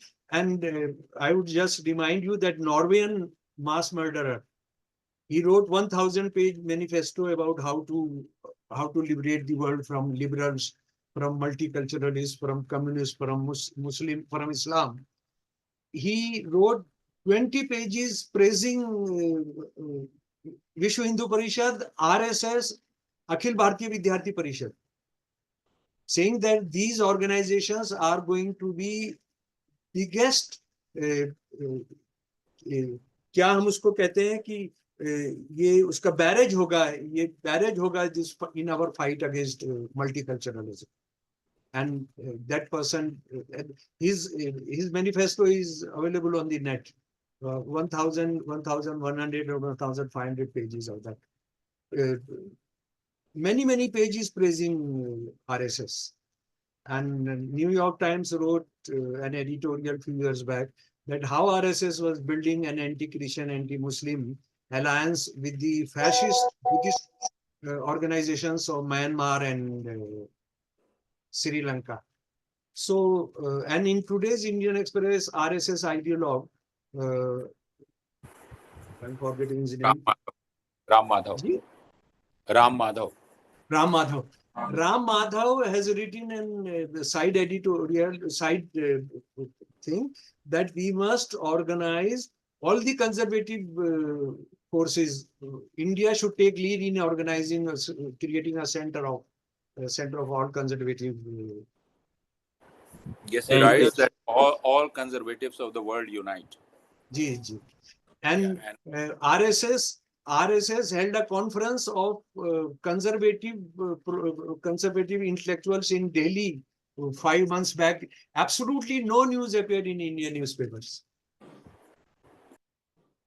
So that is happening. And India, according to me, India, RSS represents the most lethal danger to international peace and multiculturalism. Thank you so much. The next person is Abdul Jabbar, and that probably would be the last person for the question and answer session. Please go ahead. So thank you. A fantastic discussion today. I think you referred to Tamil Muslims. I'm from Tamil Nadu. I have experiences, personal experiences. I grew up in a place, 100% Muslims. And then I didn't have, so we are all converts, probably. We are the coastal village. So the converts, I think if you look at the arrival of Islam, it happened, the first mosque, I just posted that in the chat, was built, I think, in Kerala when Prophet was alive. So clearly there's a long history of Islam spreading spread in India. Also at the time, I think most of the population in India is probably non-Muslims. They looked at the Islamic principles and messages.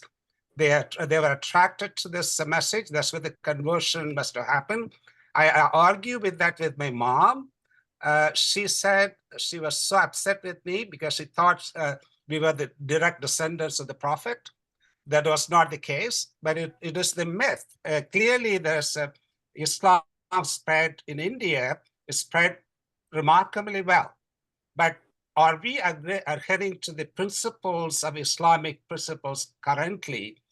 Because you talked about religion, organized religion, I don't think we can put the blame squarely on the feet of religions.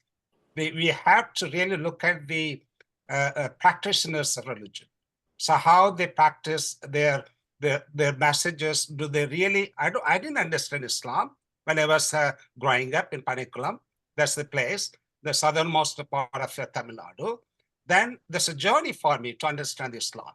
So I have to go to books. I have to go to a lot of, so I think there is a fundamental deficiency in terms of understanding religions. In my case, Islam, because I born into a Muslim family. I went to mosque. They said I have to pray. Then I read Quran. By my maternal grandmother was an Arabic teacher. I think there's a lot of introspection has to go into this kind of discussion. Thank you very much. You have raised many important issues. Our dear friend from Tamil Nadu. I feel that in India, those who converted to Islam or any other religion, there was not one kind of conversion. It was not one kind of, for instance, the eastern part of India, who were poor people, were all Buddhist. They got converted to Islam because earlier when Buddhism was ruling India, they had converted to Buddhism in order to save them from the tyranny of Brahmins. but with the rulers with Muslim name coming to power, they converted to Islam. So, and it was not the message of Islam, because Muslim rulers, whether slaves or Mughals or anybody else, they were really not interested in spreading message of Islam in India. Immediately after coming to India, they had an alliance with high caste of Hindus. And that was the reason India remains the only country where people with the rulers with a particular believing in a particular religion, that country did not convert to their religion.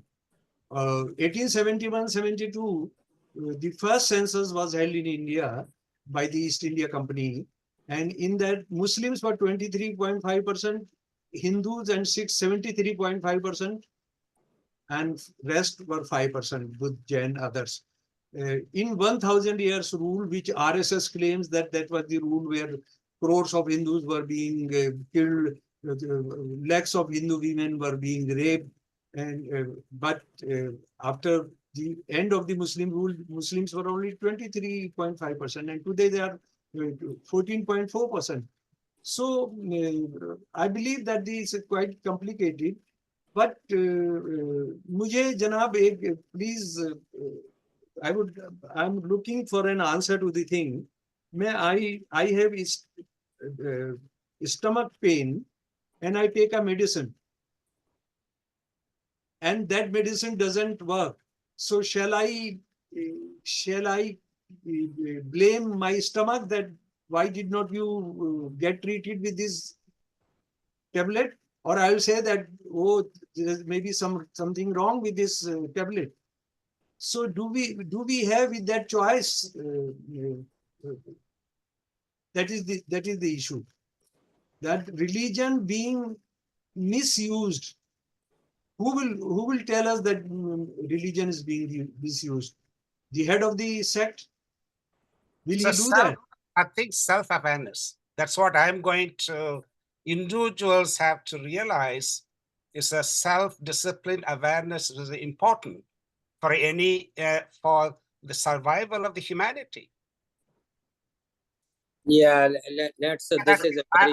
I'm going. Survival of the humanity depends on lynching of Muslims. Then that's a huge topic. The definition of humanity for Modi is different from yours.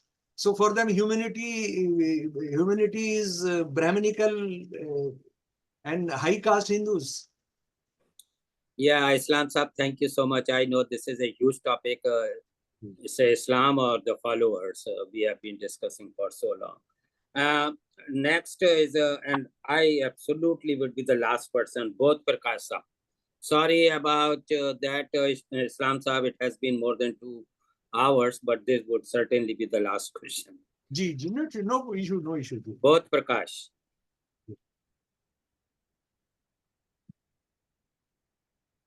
I ask you to unmute. Please go ahead.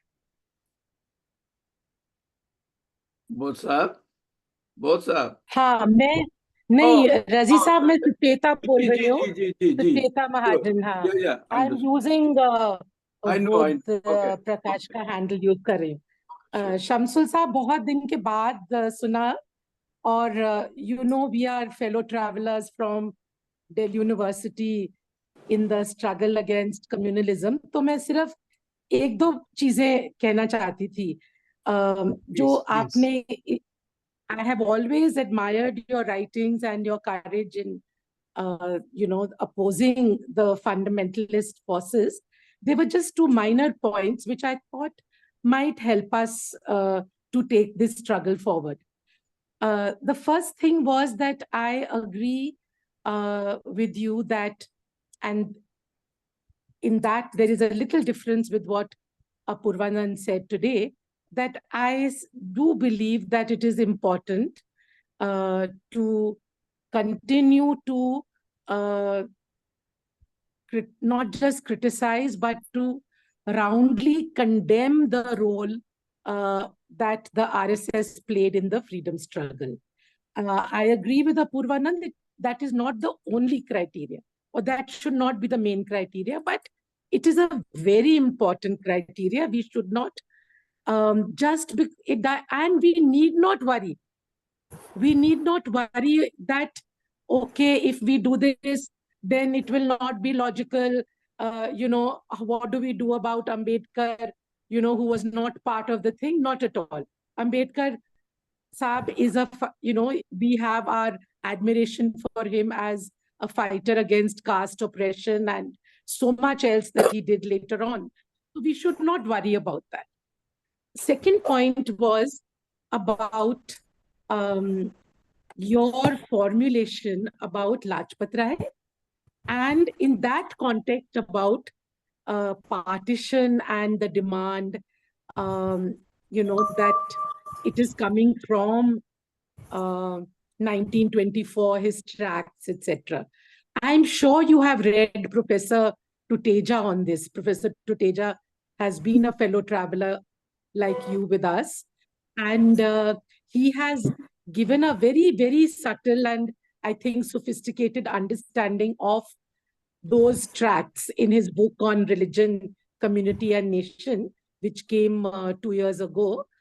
And you see, I just wanted to say one thing very strongly, that what happens is that we are falling into, I feel, and I'm just proposing it to you, Shamsul, that we are falling into the trap of the Cambridge School, the imperialist writers, beginning from Ayesha Jalal on partition, and most of all, Joya Chatterjee, and after that, her student, Niti Nair. What they are doing is they are just picking up the blame from the Muslim League, taking it away from there and putting it on the Hindu side. Now, that is not helping us. That is it is my submission to you that you reconsider this, or you consider this again, because what actually we need to do is to emphasize and to study the role of the British in this whole mess. What happens is, even how you summed it up, with that part on partition, you said, Congress ne ye nahi kiya, Muslim League ne ye kiya, vagara. British get absolved, and theirs was the main responsibility is on them. I'm not talking divide and rule only. I'm today in the whole world, in very interesting books which are coming out, studying Ireland, India, Palestine, following on that, other countries in Africa. This partition is an imperialist policy. It's a maneuver of leaving these countries divided so as to be part of the neo-imperialist division of the world, Cold War, etc., where then US takes over from Britain. And what they are able to do is, in this Hindu-Muslim business, it's not Muslim League, it is Hindu Mahasabha. Isme wo bilkul wo, as if they are pitting us against each other, and in the process, they are getting away. So this is what I wanted to say. One last point. Thank you for your patience, Rafat ji. About Lohia. It is again my submission to you, Shamsul, that we don't take Lohia very seriously on this issue of partition, because this work of his, this guilty men of India's partition, etc., that is steeped in a type of anti-Congressism, which is very specifically coming out of the years after independence. What Lohia is writing in 1946-47, his notes to the Socialist Party, etc., agar hum usko padhe, तो it will get a very different picture. ये किताब जो है, ये बहुत एक जैसे होता है ना, बिल्कुल I think it is written out of just a lot of anger and resentment. It is not a very solid historical work. So thank you very much. सुचिता जी, ये आपके साथ आपने जो सवाल उठाए, the issues you have raised, I think needs longer deliberation and longer debate. But I think time does not. I'm ready to complete that debate even tonight. But let's see what the organizers feel. But the first thing is that I'll try to be very brief. The first thing is that why, this is very strange that RSS did not participate in freedom struggle. So Ambedkar also did not participate. Does that make them anti-national? That is not the issue. Issue is that RSS is saying Muslims are anti-national. They did not contribute to anything in India. They are burden on this. They should be cleansed of the country. In that response, we are saying that you had nothing to do with the building of the modern India. That's why that issue is coming. Okay. ये issue, मतलब इसको confuse मत करिए कि अम्बेडकर ने भी नहीं किया था तो ये RSS वालों को आप उसमें इसलिए RSS वालों ने नहीं किया. वो सिर्फ एक ही, that cannot be the only barometer to decide about a thing. But when they say कि तिरंगा झंडा, ये शमसुल जी, ये मैंने नहीं कहा, या पूर्वानंद जी कह रहे थे. नहीं, आप कह रहे थे Yeah, to agree with them. Ji Yes. मैं पूरी कर दूं अपनी बात. हाँ जी. आरएसएस के जुर्मों को हम कम करने के लिए कि वो फ्रीडम स्ट्रगल में उनका जो बिट्रियल था, बिट्रियल नहीं था. They had surrendered and they had joined hands with the Muslim league. So, right. So, and why are we raising this issue? Why I started collecting all their documents of the period, and the 7 volumes of original writings which published in 1970 by RSS, they have removed from libraries and any place where these were available, they have removed this, and that contains the most dangerous and most shameful narration record of the RSS activities. So when they say that Muslims did not do anything, they did not fight against the Britishers, they were the stooges of Britishers, equating Jinnah and Muslims, common Muslims, right? So then we raise this issue. Secondly, I think if we start saying that, if he started believing कि वो उसका agent है तो उसका वो मत पढ़िए, उसका वो मत पढ़िए. I think you were there in the beginning itself. I said that I rely on the documents of the person I'm talking. Unfortunately, I have read the Urdu writings of Lala Lajpat Rai. I have read his Urdu autobiography. He says कि मेरे को हिंदी का काखा नहीं आता था, लेकिन मैंने हिंदुओं को एक ऐसा मूवमेंट दे दिया कि जिसने मुसलमानों को सबक सिखाया. Okay, thank you. All right. So, if अच्छा, we are तीसरा over नहीं, time, अच्छा, तीसरा you can मुझे talk लगता है कि हम उस पर, मेरा ईमेल है notoinjustice@gmail.com, और मुझे लगता है कि इस सब का शिकार मत होइए कि वो तो उसका था, वो उसका था, उसने इस हिसाब से लिख दिया, उसने इस हिसाब से लिख दिया. और राम मनोहर लोहिया के बारे में भी मुझे लगता है कि ये ब्रांड कर देना वो ठीक नहीं है. ब्रांड कर देना Islam ठीक. Saab, if you allow me, because we are already over time, ji, 8 thank you. minutes Okay, over time, but if you ji. allow me, I wanted to ask a quick 30-second question. Ji. Okay, so to make my point, my question is a little bit different. So to make my point, if the title is changed to RSS Hindutva versus, replace the verses with India and Hindutva and India. Why am I saying that? So we talked about all the issues RSS had in the nation building. So what right they are doing that they are in power and they work for 100 years? I know you must have discussed in your book a study of RSS.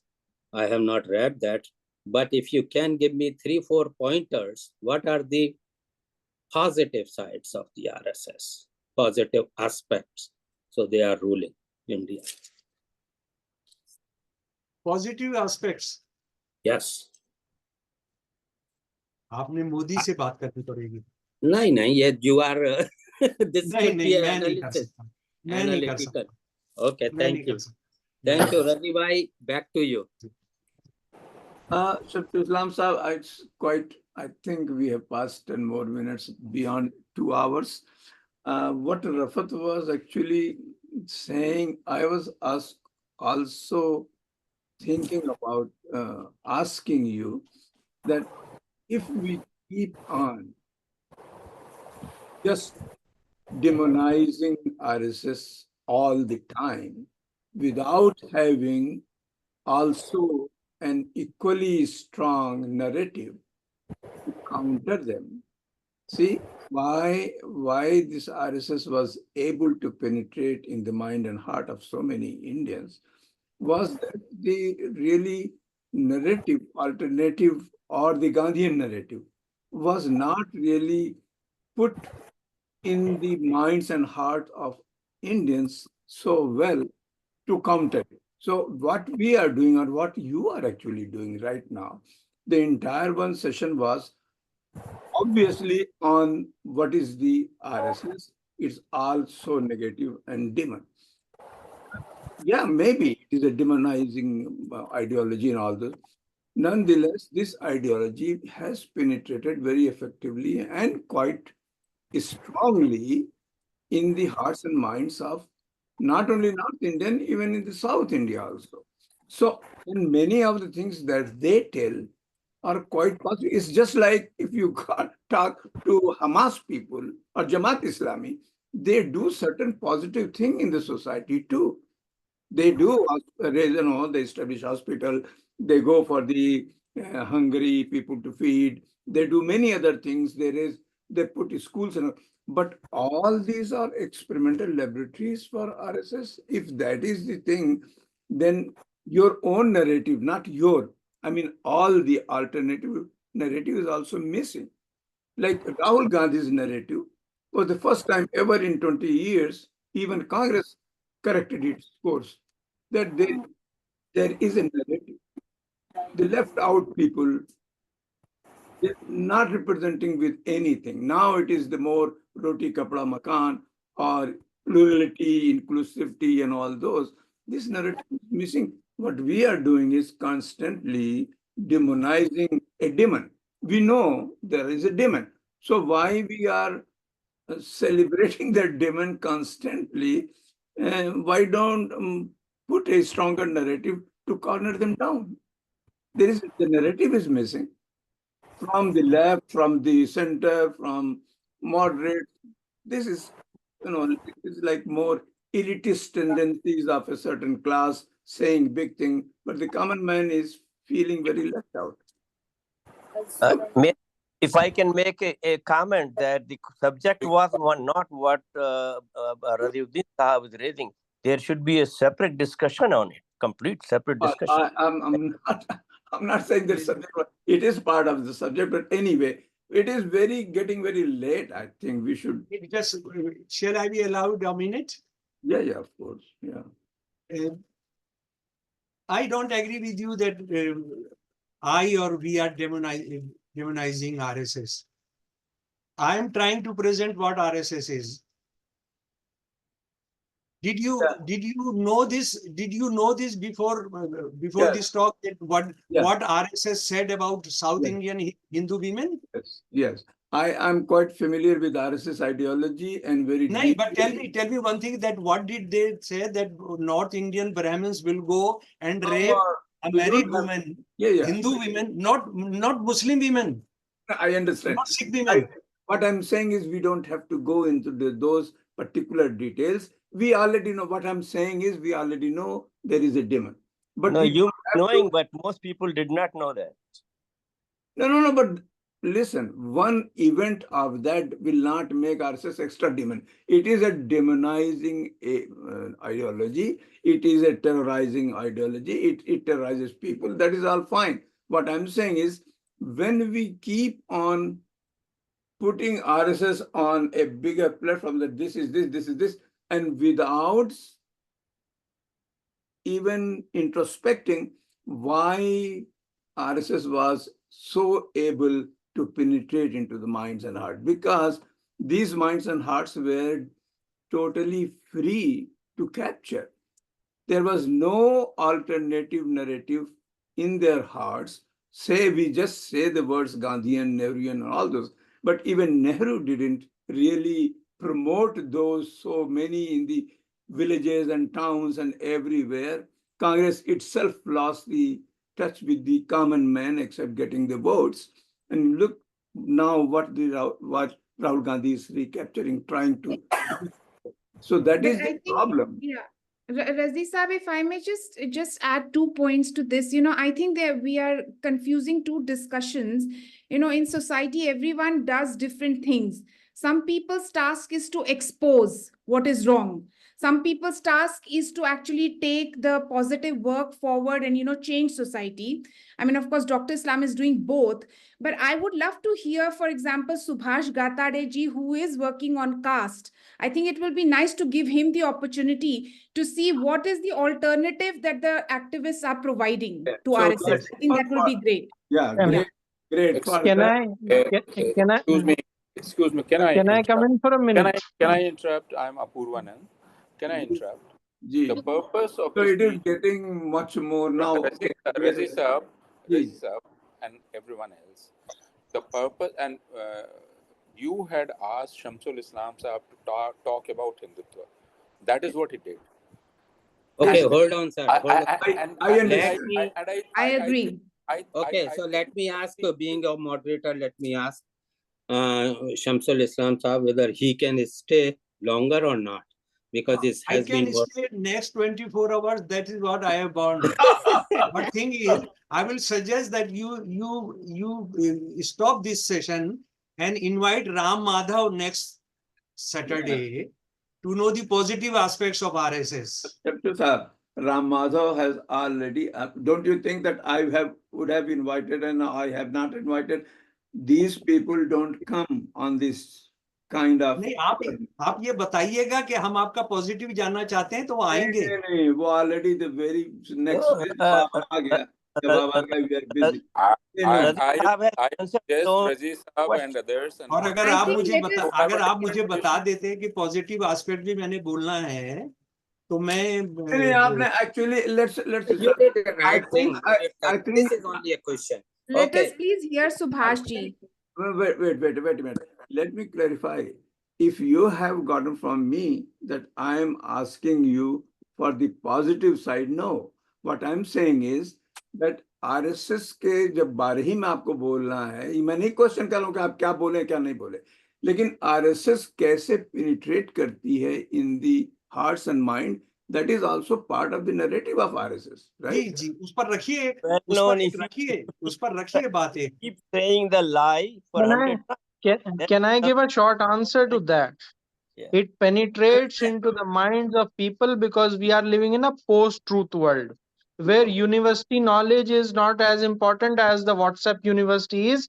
We are ready to believe that Nehru was a Muslim, which is utter lie. Stop it. Maybe we will have another session for this kind of argument.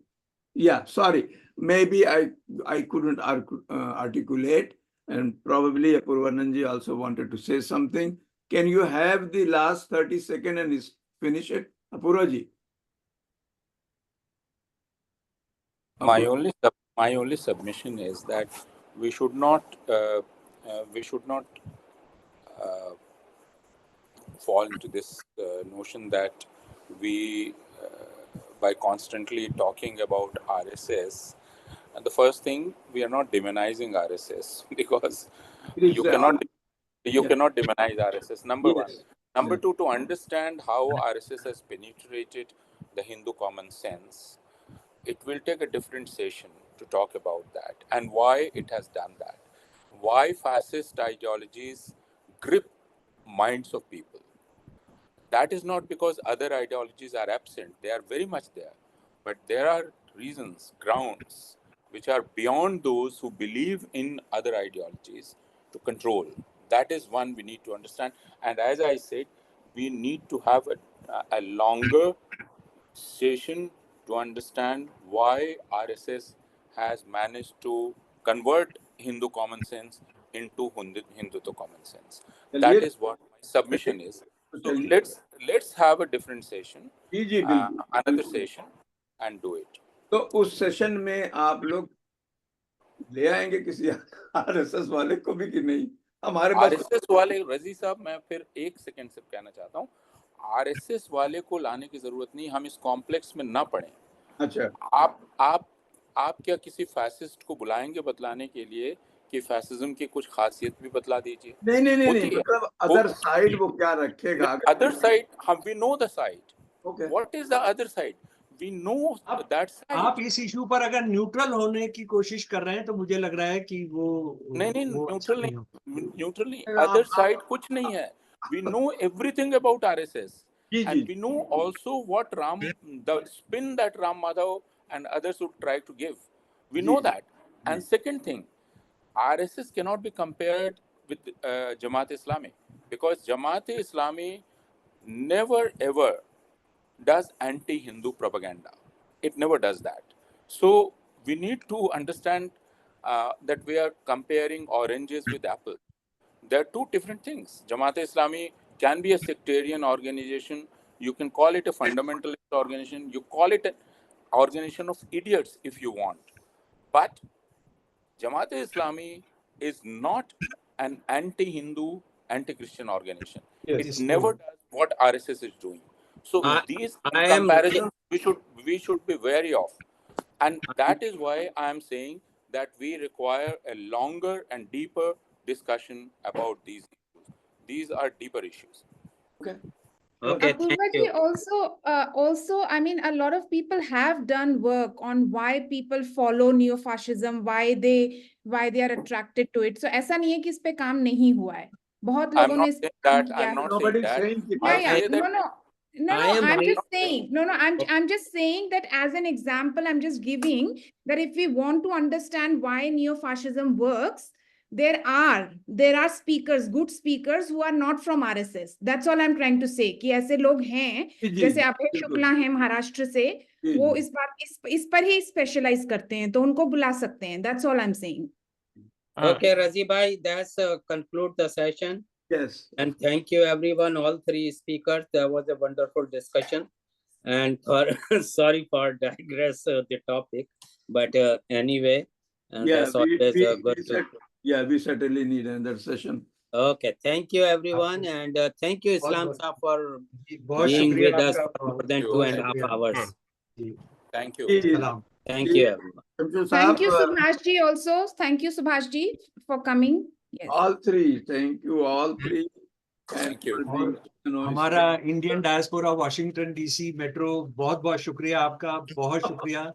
इतना शिद्दत के साथ आप करते हैं, यही जरूरत है पॉवर्टी ऑफ फिलोसफी के दौर में. आप सबका बहुत बहुत शुक्रिया. करते रहेंगे और इसी तरह चलता रहेगा.